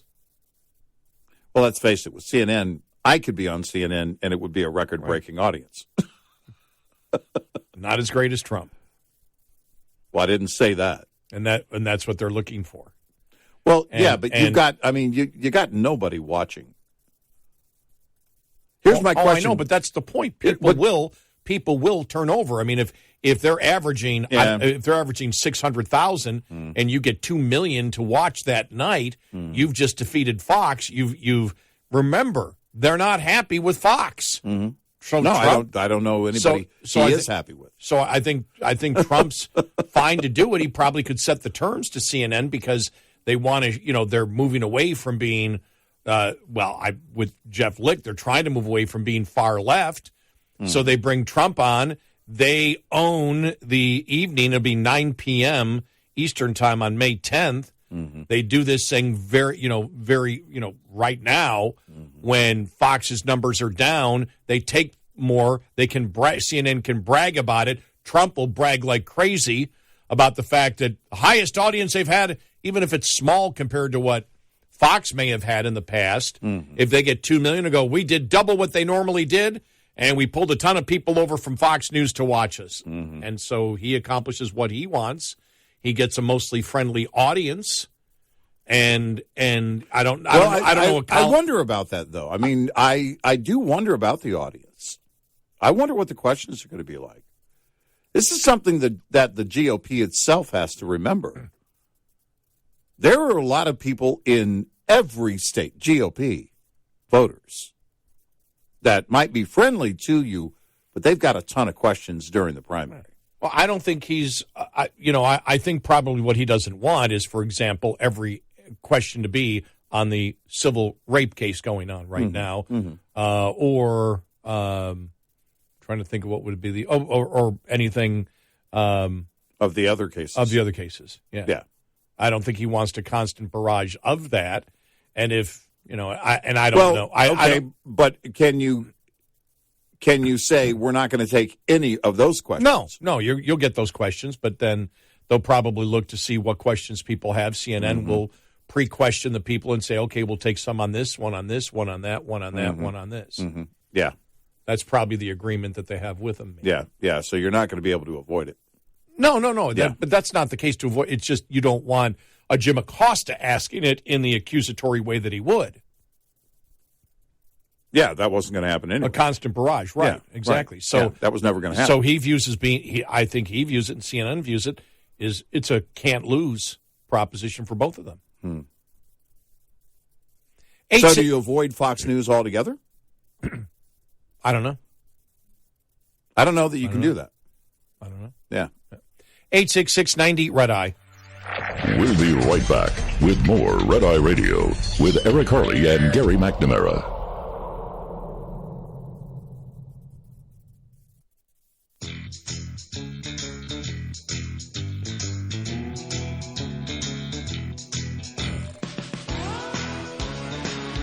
It's Red Eye Radio. He's Eric Harley, and I'm Gary McNamara, 86690 Red Eye.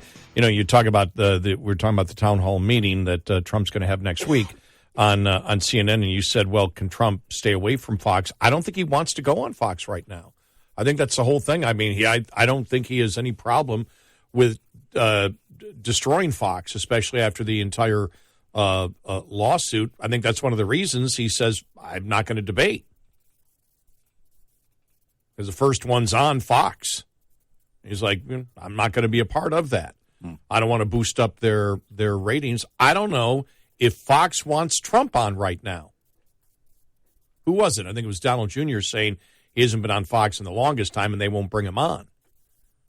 So, well, no, they've only had him on Fox Digital for, it's been well over a year that I know of.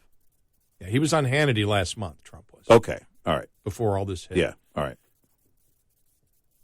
So that was one appearance over the last couple of years, maybe 2 or 3 others, when he used to be a mainstay on Fox News. Mm-hmm. And every story that they have him commenting on is he was on, because here's what I wondered too. All right, they have him commenting on, he made a comment on this to Fox Digital. If he did that during the day, why wouldn't you have him on with a Bill Hammer? Right? Because he's going to increase your ratings. Well, but if he comes on and says Dominion did steal the election, then they have to push back. There's the answer.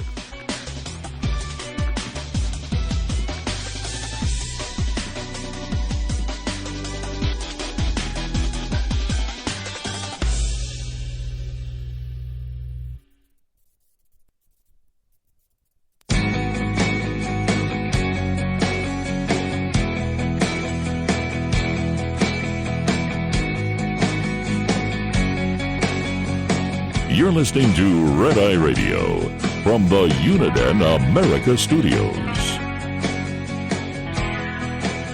And he is Eric Harley, and I'm Gary McNamara, 86690 Red Eye.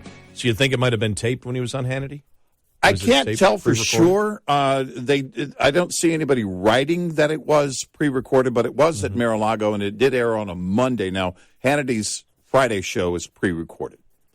And so I wondered, okay, was it done? Because typically both sides would want it pre-recorded so they could get through, okay, whatever the editing process is going to be. We want to make sure there's no, and with Sean Hannity, I don't think Trump is worried about that, but we want to make sure there's no gotcha type questions or anything else. And of course, Fox News at the time would want to make sure that there's not going to be anything said that they have to worry about. Now, having said that, if it's live and it's Hannity and Trump, and it was at Mar-a-Lago, and they have a 30-second delay or whatever, then they don't have to worry about anything. But do you want that to be the case, or do you want something to come out much smoother?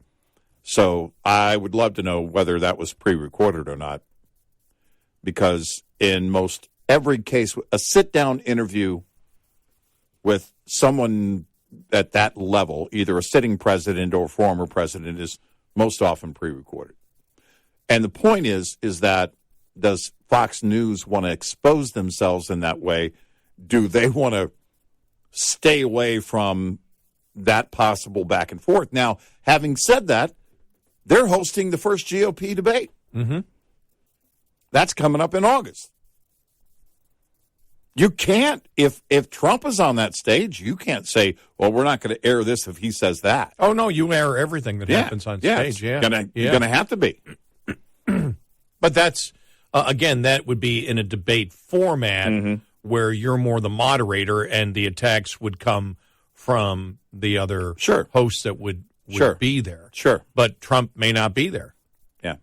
You know, he stated he doesn't see any reason to be involved. Well, it's funny in the debate. because we said when we were talking when he said he's not sure he's going to be doing debates. I said, well, why not? We threw around the ideas. The question is, do you have to do a debate these days? Is it necessary that you do a debate? Now, for the general election, you're going to have to do a debate. But in the primary, do you have to do a debate? He said he will do a debate against Biden. Mm-hmm. And in the general election, you have to do a debate. Well, that's karate. Who wouldn't? So why Seinfeld reference? So you're fighting kids, Kramer. Well, or it's the other character from Lloyd Bridges' character. Yeah, come on, cupcake. You're fighting it's children. Go time. But these are the questions that we've been asking for a long time. Okay, all right, is it necessary? And we even threw out, whenever that was, last week before. Well, one of the things you could do is a town hall style debate, as long as you've got the setting. It's not a debate; it's a town hall. Now, if you've got multiple people up there, if you've got multiple candidates up there, then of course it's a debate. But you could do town halls all day. Well, remember, when Trump first became president, we had said that what we would have advised him to do, especially on the border wall, was not him do the speaking on it every single day and talk about a border wall, but he actually, at that time, go on Fox and actually go down, and Newsmax still existed, but majority of the time go on Fox. And if Fox won't do it, you go down and you have it on local TV where, for example, C-SPAN might pick it up. But you actually go down to those border towns and you talk to the mayors, you talk to the Border Patrol, you do that. You sell the wall not by politics, the traditional politics of the politician with the cheering crowd saying you should do it, but you get to the stories of American citizens that are affected by what's going on at the border, and they tell you something needs to be done. And Trump, we believe, could have done that where in my mind, I still see him sitting there with people on both sides, not really saying a lot, but sort of being the moderator in a talk show saying, so what did you see? And what did you see? And so it is bad over here. Well, do you think that a wall would? And maybe a couple of people would say, well, that would be good, but this would also be good. But you're opening it up. You're talking to the people that are involved in it. And I thought that Trump, with his media experience, you and I both thought this, especially on the wall, could have sold that. And on other things, I think that Trump would have been able to sell it much better if he actually talked to the people that were involved. You and I said this when he first started running. The thing about Trump is, and it was really amazing, that after the entire Romney debacle, that we can't have a rich person, run for president, all of a sudden nobody cared that Trump was rich. And you and I have both said over the longest period of time, he was in the construction business. He actually got along better, and he's got a better personality to get along with the hard hat, lunch bucket type of construction worker, average Joe, than anybody I've ever seen really in politics. Aesthetically, right. Aesthetically, in that regard, he is the guy that Joe Biden pretends to be. Yeah, and we always thought that he should be doing town halls once a month on some issue. Do it on the border, then do it on something else, because we just thought that, and Fox would have been happy to do that. It's another town hall. And so it's not the president actually being peppered with questions. It's the president with his natural curiosity, with his beliefs of what he wants to do, and have the people there, that are affected by it on whatever issue you're talking about, whether it would be for example, corporate taxes. Regulation, small business roundtable. We're bringing in small business. What do you do? What do you do? What do you do? And you get small business to talk about it. And you get, the person who runs the bakery, the person. And we just always thought that Trump had the ability to do it, and they just never. I don't know whether that's thinking too outside the box. I don't think it is, because the whole point is I think it's to communicate a message. Much more direct and simpler approach. I think it also breaks it down into, because we're seeing it right now with Lightfoot and other people in major blue areas, saying, well, we're not built for this. Look, the border towns and the border states have been dealing with this forever. And on that issue in 2016, he really owned that issue. In 2020, he still owned that issue. If you go back to, my gosh, if you break it down on it, because in 2016, well, just like, I think it's still today to some extent, the left would say, well, you're just a racist. You don't want other people here from other nations and the whole thing.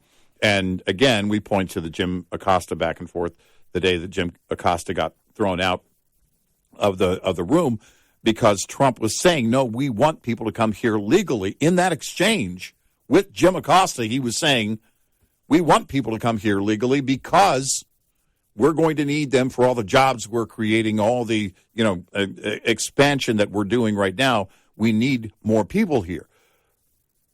When you break it down, and I do believe it has, this is where I think town halls have a greater advantage, but even more to the point, on a local level, if he were to approach it the way he did, I think it was after a hurricane, and you have local leaders there, and it's a different, it's emergency relief and response, and it's a different setting, but it applies here because what's going on at the border is a crisis, and it's ongoing for these mayors.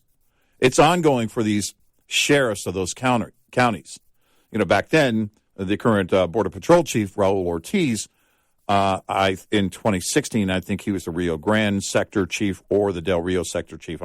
He had moved from one to the other.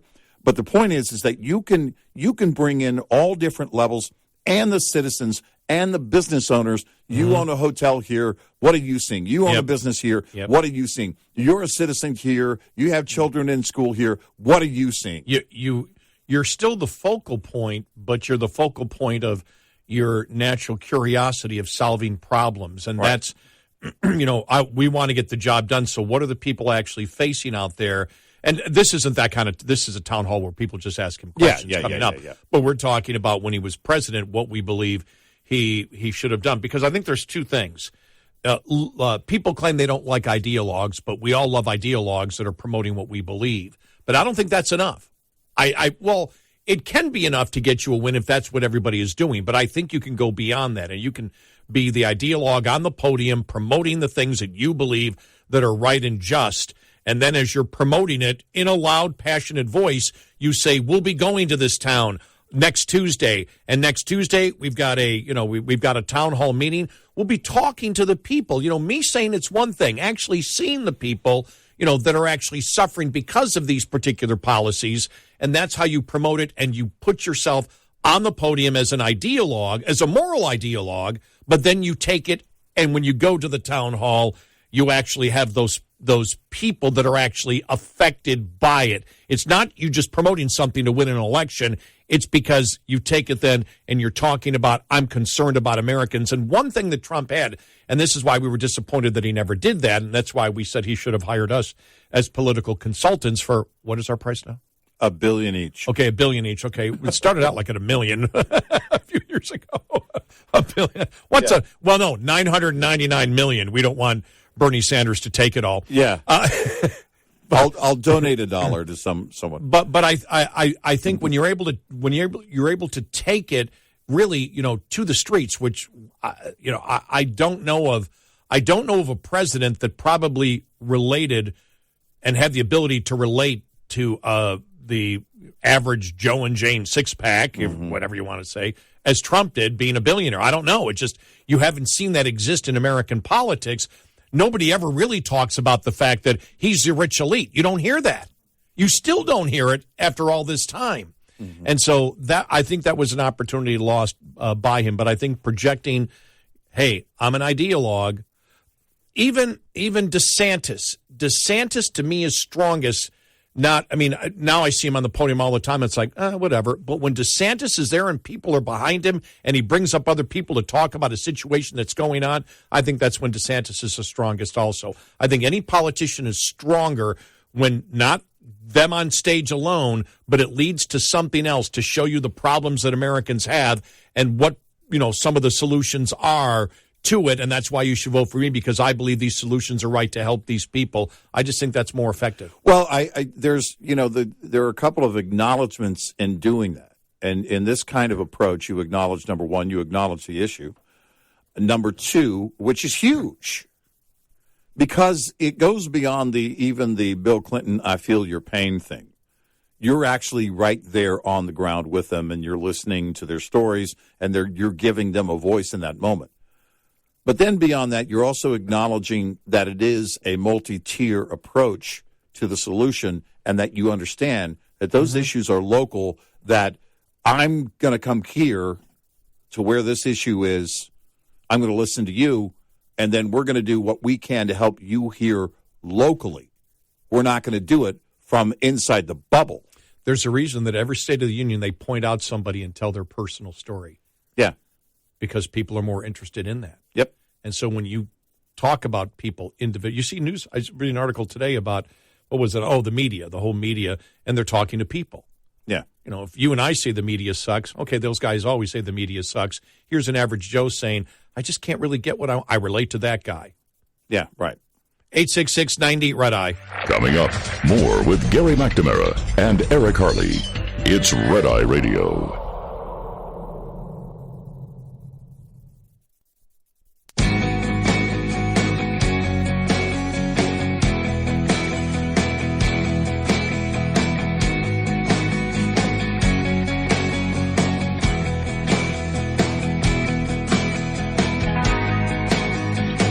It's Red Eye Radio. He's Eric Harley, and I'm Gary McNamara. 866-90 Red Eye.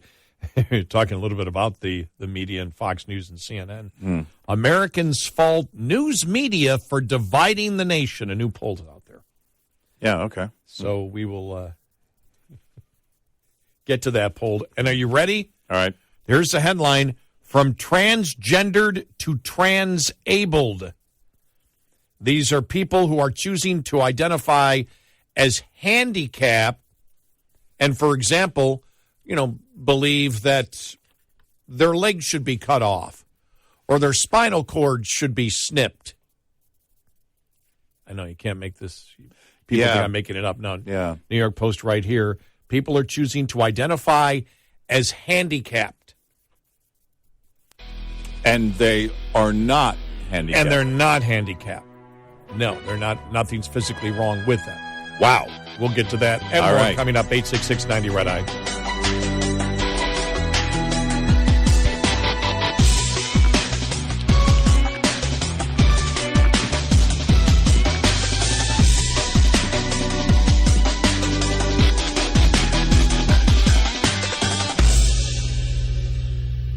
This is Red Eye Radio on Westwood One.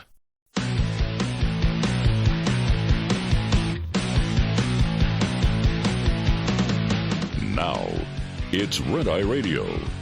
Gary McNamara and Eric Harley talk about everything from politics to social issues and news of the day. Whether you're up late or you're just starting your day, welcome to the show. From the Uniden America Studios, this is Red Eye Radio. And he is Eric Harley, and I'm Gary McNamara, 866-90 Red Eye. Welcome and good morning. Thank you so much for being here. Download our Red Eye Radio app today and listen when and where you wish to. All right, this was an interview that Fox did with Secretary of State Antony Blinken, and asked him right out if he had any role in the Hunter Biden Russian disinformation letter. Remember that Mike Morrell, former CIA director under Obama, said he was the impetus, and he called him, and he was the person who got this whole thing going. Now, nowhere in there did Mike Morrell state that he told me to write the letter, but he said the letter would not have been written if he hadn't got the call, and with the urgency from from the Secretary of State, then he was part of the campaign to do this. So he was asked the question yesterday on Fox News. Here was his response. I want to ask about the letter that was written concerning Hunter Biden's laptop that said it was Russian disinformation. Can you explain what your role was in that and if you incentivized it? Well, first, one of the great benefits of this job is that I don't do politics and don't engage in it. But by the way, that's a lie. Yeah. He started out with a lie. Yeah. Politics isn't involved with being Secretary of State. What a load of horse manure. Right. All right, let's continue. with regard to that letter, I didn't wasn't my idea. Didn't ask for it. Didn't solicit it. And I think the testimony that the former Deputy Director of the CIA, Mike Morrell, put forward confirms that. No, it didn't. Yeah, what are you referring to? I'm not, exactly. No, I mean, I guess you just keep it going, right? We've seen this throughout this administration. Deny it exists. No, I didn't do it, and I think the evidence is clear. Okay, what I didn't see here, and I haven't been able to find a transcript of the entire interview, but it's not in the article anywhere here that I'm reading here. Why didn't Fox ask him the question as to the fact that he testified under oath that he had never communicated by email with Hunter Biden, and we know that's not true? Why wasn't that question asked? Yeah, I wonder if that was a precondition. You can't ask about that. Because that's really, right now, basically the biggest charge against him right now is that he lied about that. So interesting that, it'd be interesting, like the Mike Morrell conversation with him. Yeah, you need to, maybe we'll write a letter.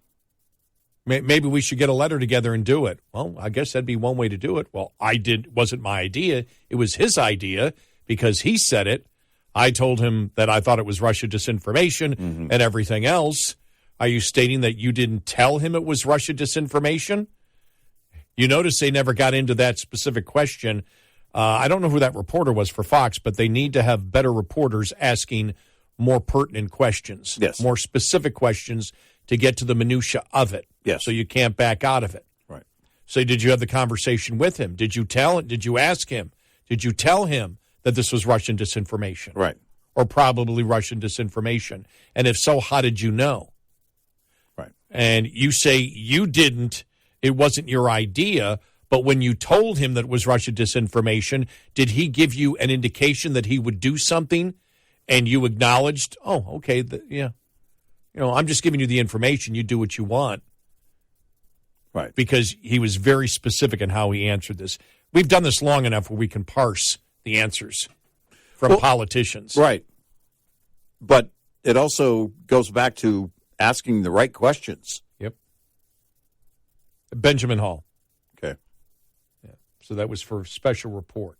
I'll have to see if I can find if they played the entire interview. See, they do these things and they cut them up, and that's the thing. That's the problem. But you would think that would, if that happened, if that question was asked, the next then one, that would be the story.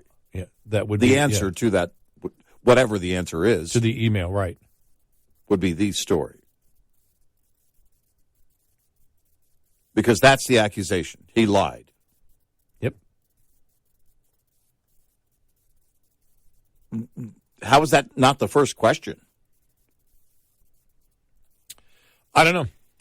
I just figured we'd bring it up and we'll continue to crawl along with that story. Yeah. It shouldn't be this hard, but yeah. No, I know. It always is this hard. Mm-hmm. So here it is. But it shouldn't be, yeah. New York Post. From transgendered to transabled, people are choosing to identify as handicapped. A troubling societal issue called transableism is attracting attention these days. Transableism is a newer term for body integrity identity disorder, in which a person actually identifies as handicapped. BIID has been relabeled as transableism to align with today's trans community, according to some. The point of changing the identifier from a psychiatric condition to an advocacy term is to harness the stunning cultural power of gender ideology to the cause of allowing doctors to treat BIID patients by amputating healthy limbs, snipping spinal cords, or destroying eyesight, according to the Evolution News and Science Today, which reports on and analyzes evolution, neuroscience, bioethics, intelligent design, and other scientific-related issues. Culturally, transableism is the next abyss, the site also notes. The National Institutes of Health notes on its website those with BIID desire the amputation of one or more healthy limbs or desire a paralysis. Fox News Digital went out looking for opinions, asked a college student from North Carolina what they thought. It's offensive to people who actually suffer from the condition that you say you need in order to be your true self. It's embarrassing. I don't know if it can be considered you can be considered a serious human being if you alter your body like this instead of getting the appropriate mental help that you need. In one case, this 153-year-old, a senior credit analyst in Oslo, Norway, identifies as disabled, uses a wheelchair even though she has no physical handicap. She is also transgender, according to the news report. Said that on a morning TV program, Good Morning Norway, in 2022, it has been a lifelong wish to have been born a woman paralyzed from the waist down. Even more shocking case, a 21-year-old North Carolina woman who identified as blind actually took steps to destroy her own eyesight, according to multiple reports from a few years ago. An Arizona doctor called today's transableism a delusional disorder. In my opinion, both transgender and transabled persons suffered from a delusional disorder, said Jane Orient, a doctor in Tucson, Arizona, and executive director of the Association of American Physicians and Surgeons, told Fox News Digital via email.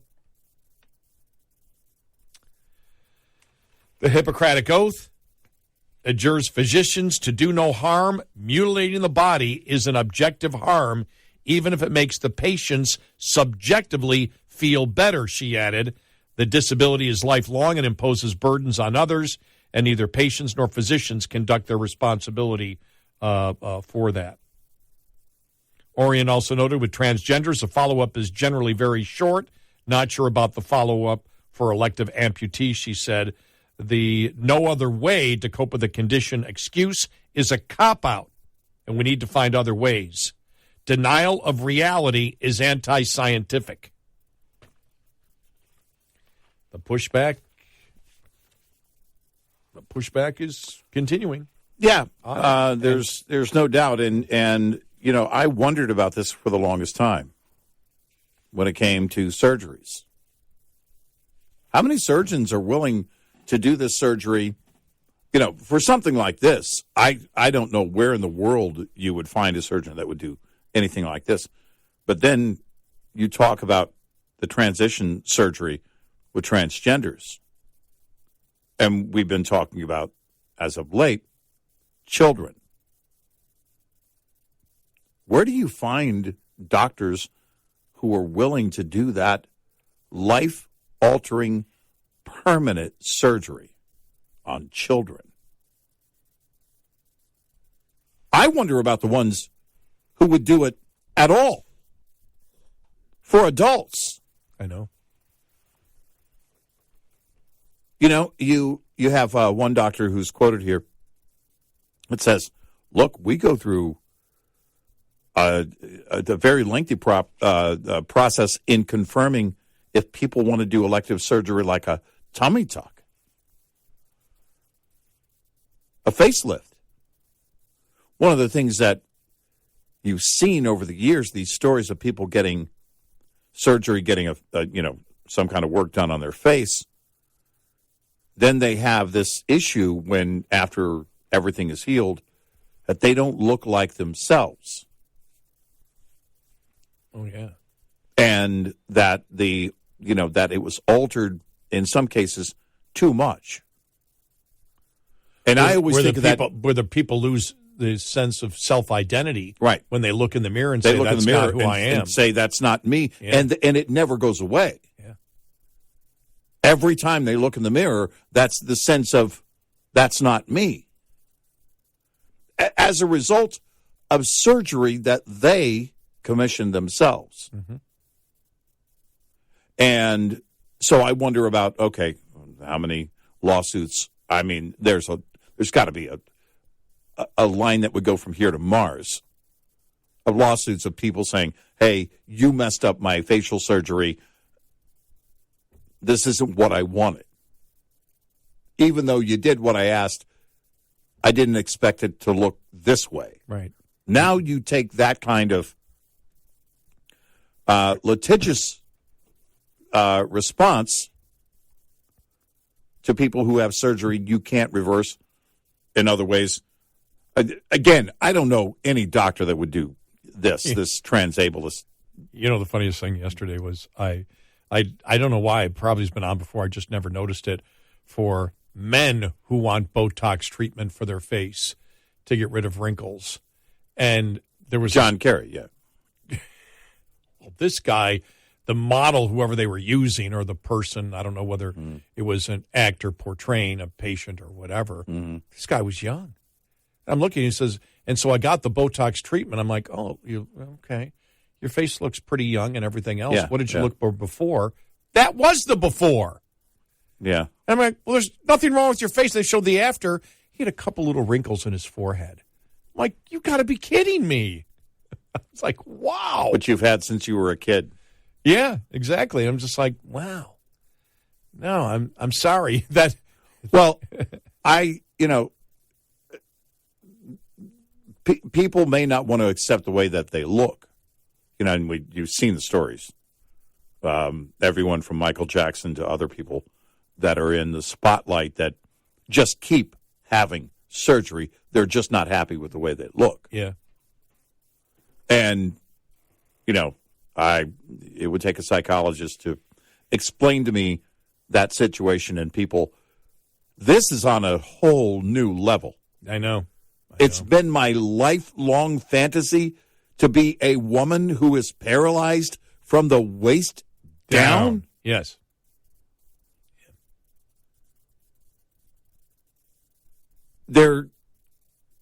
And I guess you just keep pretending. Well, do we move right to transableism, and do we just jump over transracial?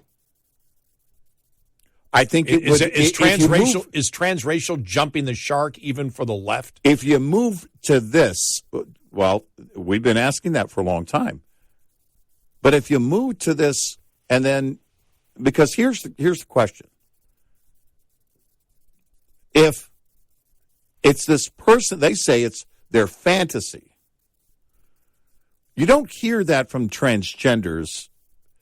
Their defense isn't, it's been my fantasy to be a woman. It's, I feel in my mind I'm a woman. All of my life, I've felt like I am a woman. That's a very different than, it's been my lifelong fantasy to be disabled, to be a woman who is disabled. Again, the psychology, there is something very wrong with this person, because but it's not in their legs. Because most people, you don't even think about, if you don't even think of those things. Right. And I used to think about gender. I never have had a thought in my mind until somebody brought it up. Right. Well, you feel like a male. Yeah. I don't know what that means. I am, Yeah. Did I ever consciously say, I feel like there's an inherent thing in my mind that I know that I'm male that is outside of the genetics? No. No. I mean, and so when they say, well, everybody, identifies, well, I don't actually, the only reason I identify as a male is because I know biologically I am because of my chromosomes. Yeah. That's how I know. There is no thought that I think I'm a man and I act like a man in some way. It's just who I am. And that's the one thing that I've always wondered about, the fact of, well, if you're thinking that to begin with, because that's the whole point. Well, everybody identifies. Well, not really. I mean, how do you identify? Do you identify because you understand the biological concept, behind the chromosomes between it, and that's, I don't identify, I acknowledge. Or acknowledge, right. Or early on you acknowledge because you know your body parts. Right. And the acknowledgement is based on science. I'm glad you said that, because acknowledge is different than identify. When you say identify, that means you're choosing it. Right. When you acknowledge, it's not your choice. You're simply acknowledging. 866-90-RED-EYE. Hi, I'm Jen Loomis, a transport safety expert at J.J. Keller, and I'm here to share a tip on compliance, safety, accountability. Compliance, Safety, Accountability, or CSA, is the FMCSA Safety, Compliance, and Enforcement Program. Its goal is to hold motor carriers and drivers accountable for highway safety and to reduce crashes, injuries, and fatalities on our roads. CSA does this by assessing the safety performance of motor carriers and drivers based on data collected during roadside inspections, crash reports, and FMCSA investigations. Based on the data that is compiled, motor carriers are assigned a score. The carrier is then grouped with other carriers who have had a similar number of safety events. Carrier scores within the group are then ranked to determine intervention priority. Low scores are better, so carriers with the highest scores are those that are most likely to be targeted for intervention by the FMCSA. Interventions range in severity and may include warning letters, roadside, off-site, or on-site inspections, civil penalties, or operation out-of-service orders. This tip was brought to you by J.J. Keller and Associates. Visit us at jjkeller.com. Lines open for your calls. 866-90-RED-EYE on Red Eye Radio.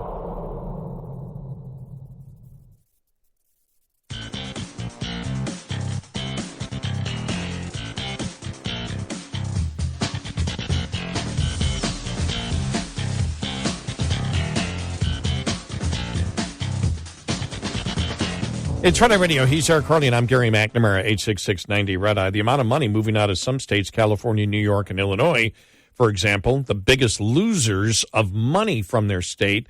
And what states is the money actually moving into? And latest poll, Americans fault news media for dividing the nation. That and more on the way.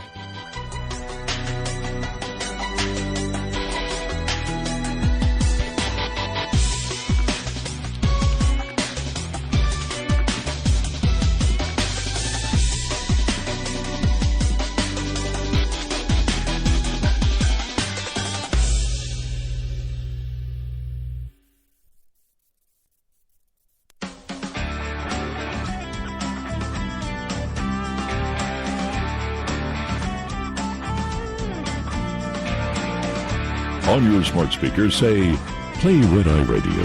And, if you're really nice, she might. Red Eye Radio. And he's Eric Carly, and I'm Gary McNamara, 866-90-RED-EYE. So when it comes to the news media and the impact it's having on democracy and the political polarization in the United States, this is from Associated Press, Americans are likelier to say it's doing more harm than good. Nearly three-quarters of U.S. adults say the news media is increasingly political polarization in this country, and just under half say they have little or no trust in the media's ability to report the news fairly and accurately, according to a new survey from the Associated Press and the NORC, Center for Public Affairs Research. The poll, released before World Press Freedom Day this coming Wednesday, shows Americans have significant concerns about misinformation and the role played by the media itself, along with politicians and social media companies in spreading it, but that many are also concerned about growing threats to journalists' safety. The news riles people up, said 53-year-old Barbara Jordan, a Democrat from Kansas. Jordan says she now does her own online research instead of going by what she sees on TV news. You're better off Googling something and learning about it. I trust the internet more than I do the TV. Survey reveals a complicated relationship many Americans have with the media. The majority rate in-depth and investigative reporting as very helpful or extremely helpful for understanding the issues they care about, but they are more likely to say they regularly scan the headlines than read an in-depth investigative article. And while overall trust in the media is low, a majority of respondents say the media is doing at least somewhat well in covering issues that they care about. 4 in 10 say the press is doing more to hurt American democracy, while only 2 in 10 say the press is doing more to protect it.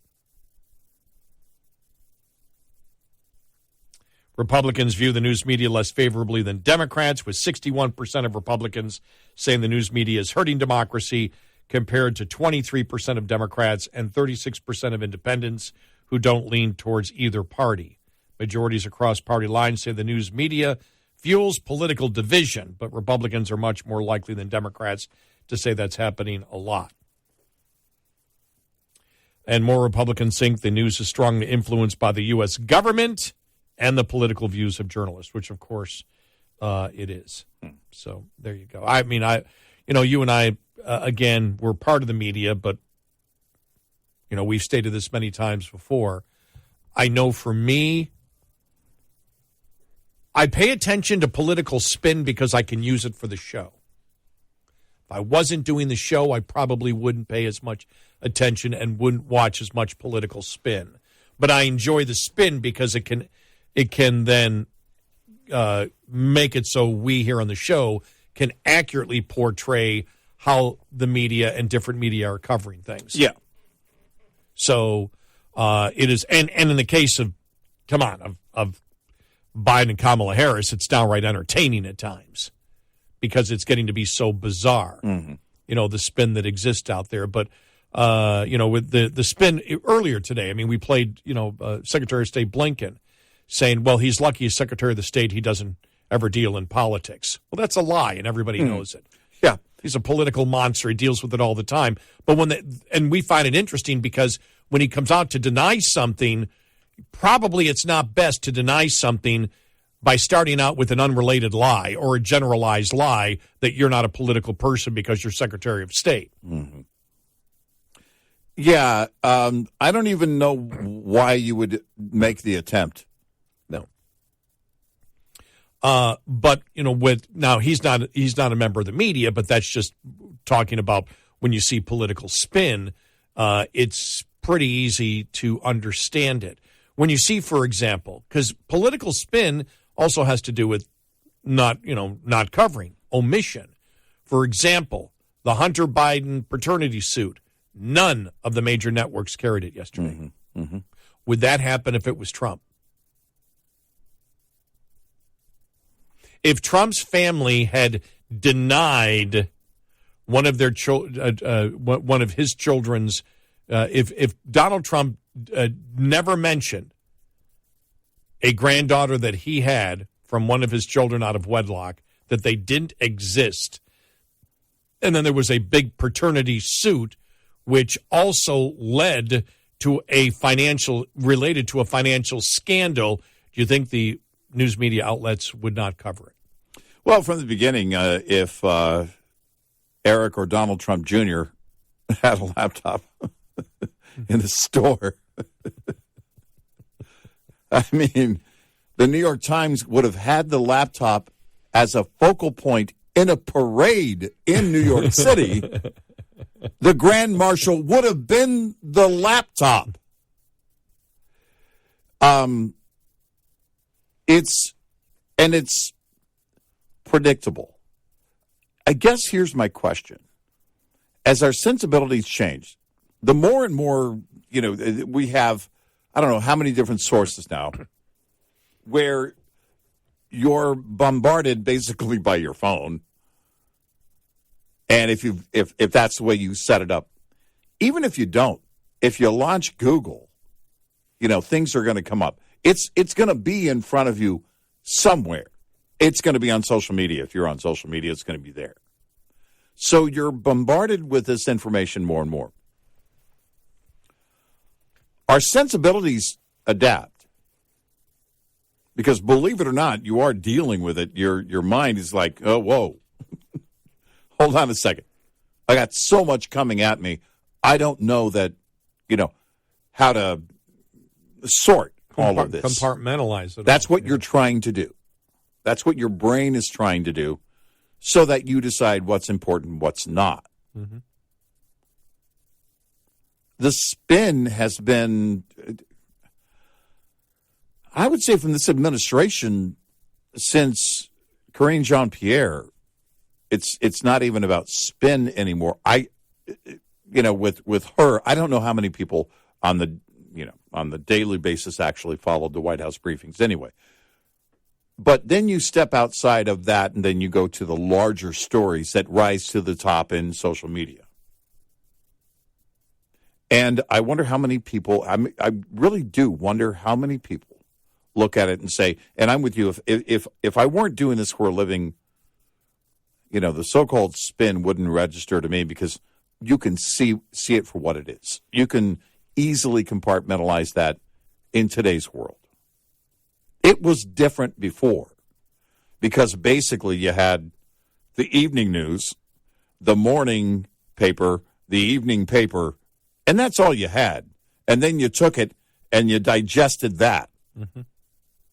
Then you had your local news or spin on it occasionally, and then that was that. Now it's a constant discussion. So there's an echo chamber of every major story. There's an echo chamber effect.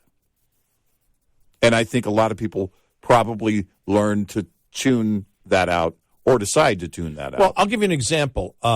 One thing that I probably would have tuned out by now would have been not that I wouldn't have argued the same way, but I would have tuned out the liberal transgender activist movement because the arguments are the same. Yeah. And it never ends, and it's just like it gets to be absurd where it's like, well, no, scientifically, you may think you are, but scientifically you're not. Yes, I am. Well, then there's the argument right there. They believe the delusion that that they are biologically different than they actually are, which is not based in reality.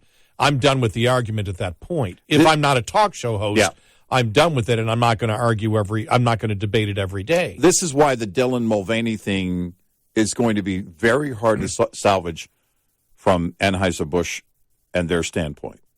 From their position, when people on a product like that, when people have made their mind, they're beyond your reach at that point. They're not engaged every day. They're not going to see the commercial that you put out to try and salvage this. They're not going to engage that way because you've already turned them off. You've already tuned them. You have pushed them away. Right. Don't expect them to turn around regardless of how loud you get to try and lure them back. Right, because that's not something that's hard to figure out for the average person. Right. They may be intimidated, and maybe part of this reaction is the so-called, as we call it, the blue tsunami wave of intimidation has been so strong, but this is something that hit them immediately, and they could just say, I'm not going to drink the beer anymore, and then it became a huge story, and then people started paying a lot of attention to it.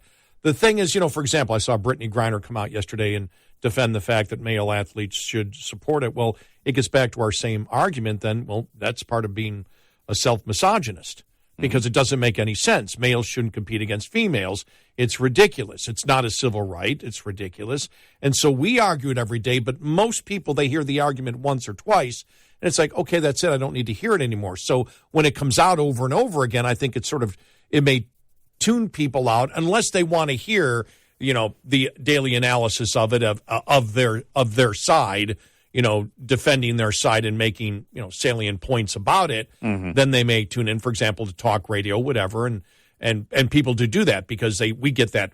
People say, can't wait to hear what you guys have to say about what happened today. Well, what happened today might not be any different than what happened. The same topics might happen a month ago, but it's different people saying it. There's a little bit of nuance, and the people that support your point of view, and in our case, a truthful point of view, they want to hear how you're going to respond to it. But a lot of other people are like, I just don't care anymore, because most people are not involved in the minutia of politics each and every day. Right. They're not. Right. They're just not. But with the media, when you look at it, for example, and they say the media is anti-democratic, and if you were to ask me that, do you believe the media is anti-democratic, and how would you frame that? I'd simply frame where I see the media as anti-democratic is in their wish to censor, and their promotion of government censoring, actually from the media. This is actually coming from the media. Their embrace that if we don't like something, we'll call it hate speech, and it should be banned. They're outright lies, because I do think that a free press, a free, honest press, that it's at least willing to tell the truth. They may have a different opinion than me, but their aim is to tell the truth. For example, people say, well, you guys are right-wing and you don't agree with anybody on the left. Actually, I do. I agree with Jonathan Turley. I think there's common grounds. I agree a lot with Alan Dershowitz. Sure. I may disagree with it, but I do believe they are honestly trying to have an argument. They're not gaslighting me each and every day. Matt Taibbi, who's a liberal, a Michael Schellenberger, who's a liberal. We have common ground on a lot of things that are, for example, constitutional, free speech, things like that. And then you say, okay, they've opened up a dialogue with me. They've opened up a dialogue where I say, okay, they're actually searching for truth. They may have different opinions, but I can handle that. I can handle people that gaslight me constantly and are lying to me 24 hours a day. For example, I could not deal, and probably most of us could not deal with the Karine Jean-Pierre. Right. Whose entire, and you're saying, well, there's no value to that kind of behavior in my life. Or an AOC. Yeah. An AOC. Right. You couldn't deal because you could never come. There is zero common ground. There's zero common ground from her. She's always gaslighting 24/7. Mm-hmm. Her whole life is gaslighting. Yeah. And, we talked about the whole Biden family thing and the kid and all that, and just, how the pathological lying that goes on through that family as a consistent basis. And we said, look, if you lie all the time like this, that goes into your personal life. And we've seen it with the Biden family, with Hunter Biden's daughter. Right. That they just refuse to acknowledge. And you look at that, and there's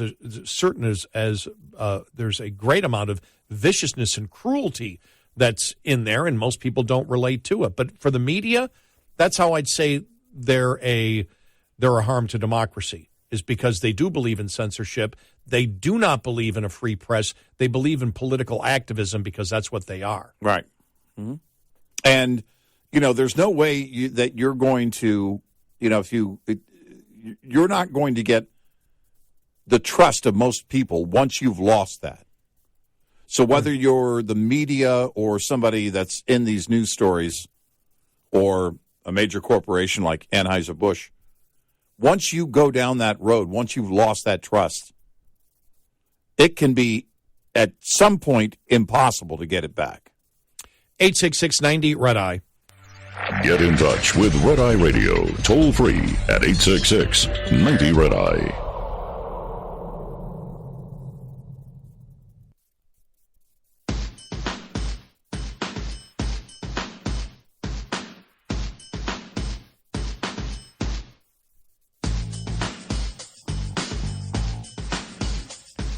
It's Red Eye Radio. He is Eric Carly, and I'm Gary McNamara, 866-90 Red Eye.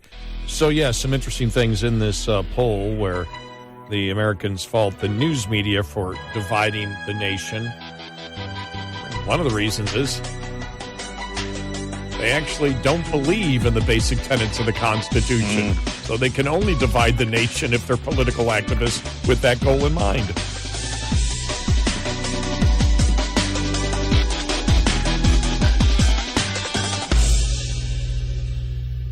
This is Red Eye Radio on Westwood One.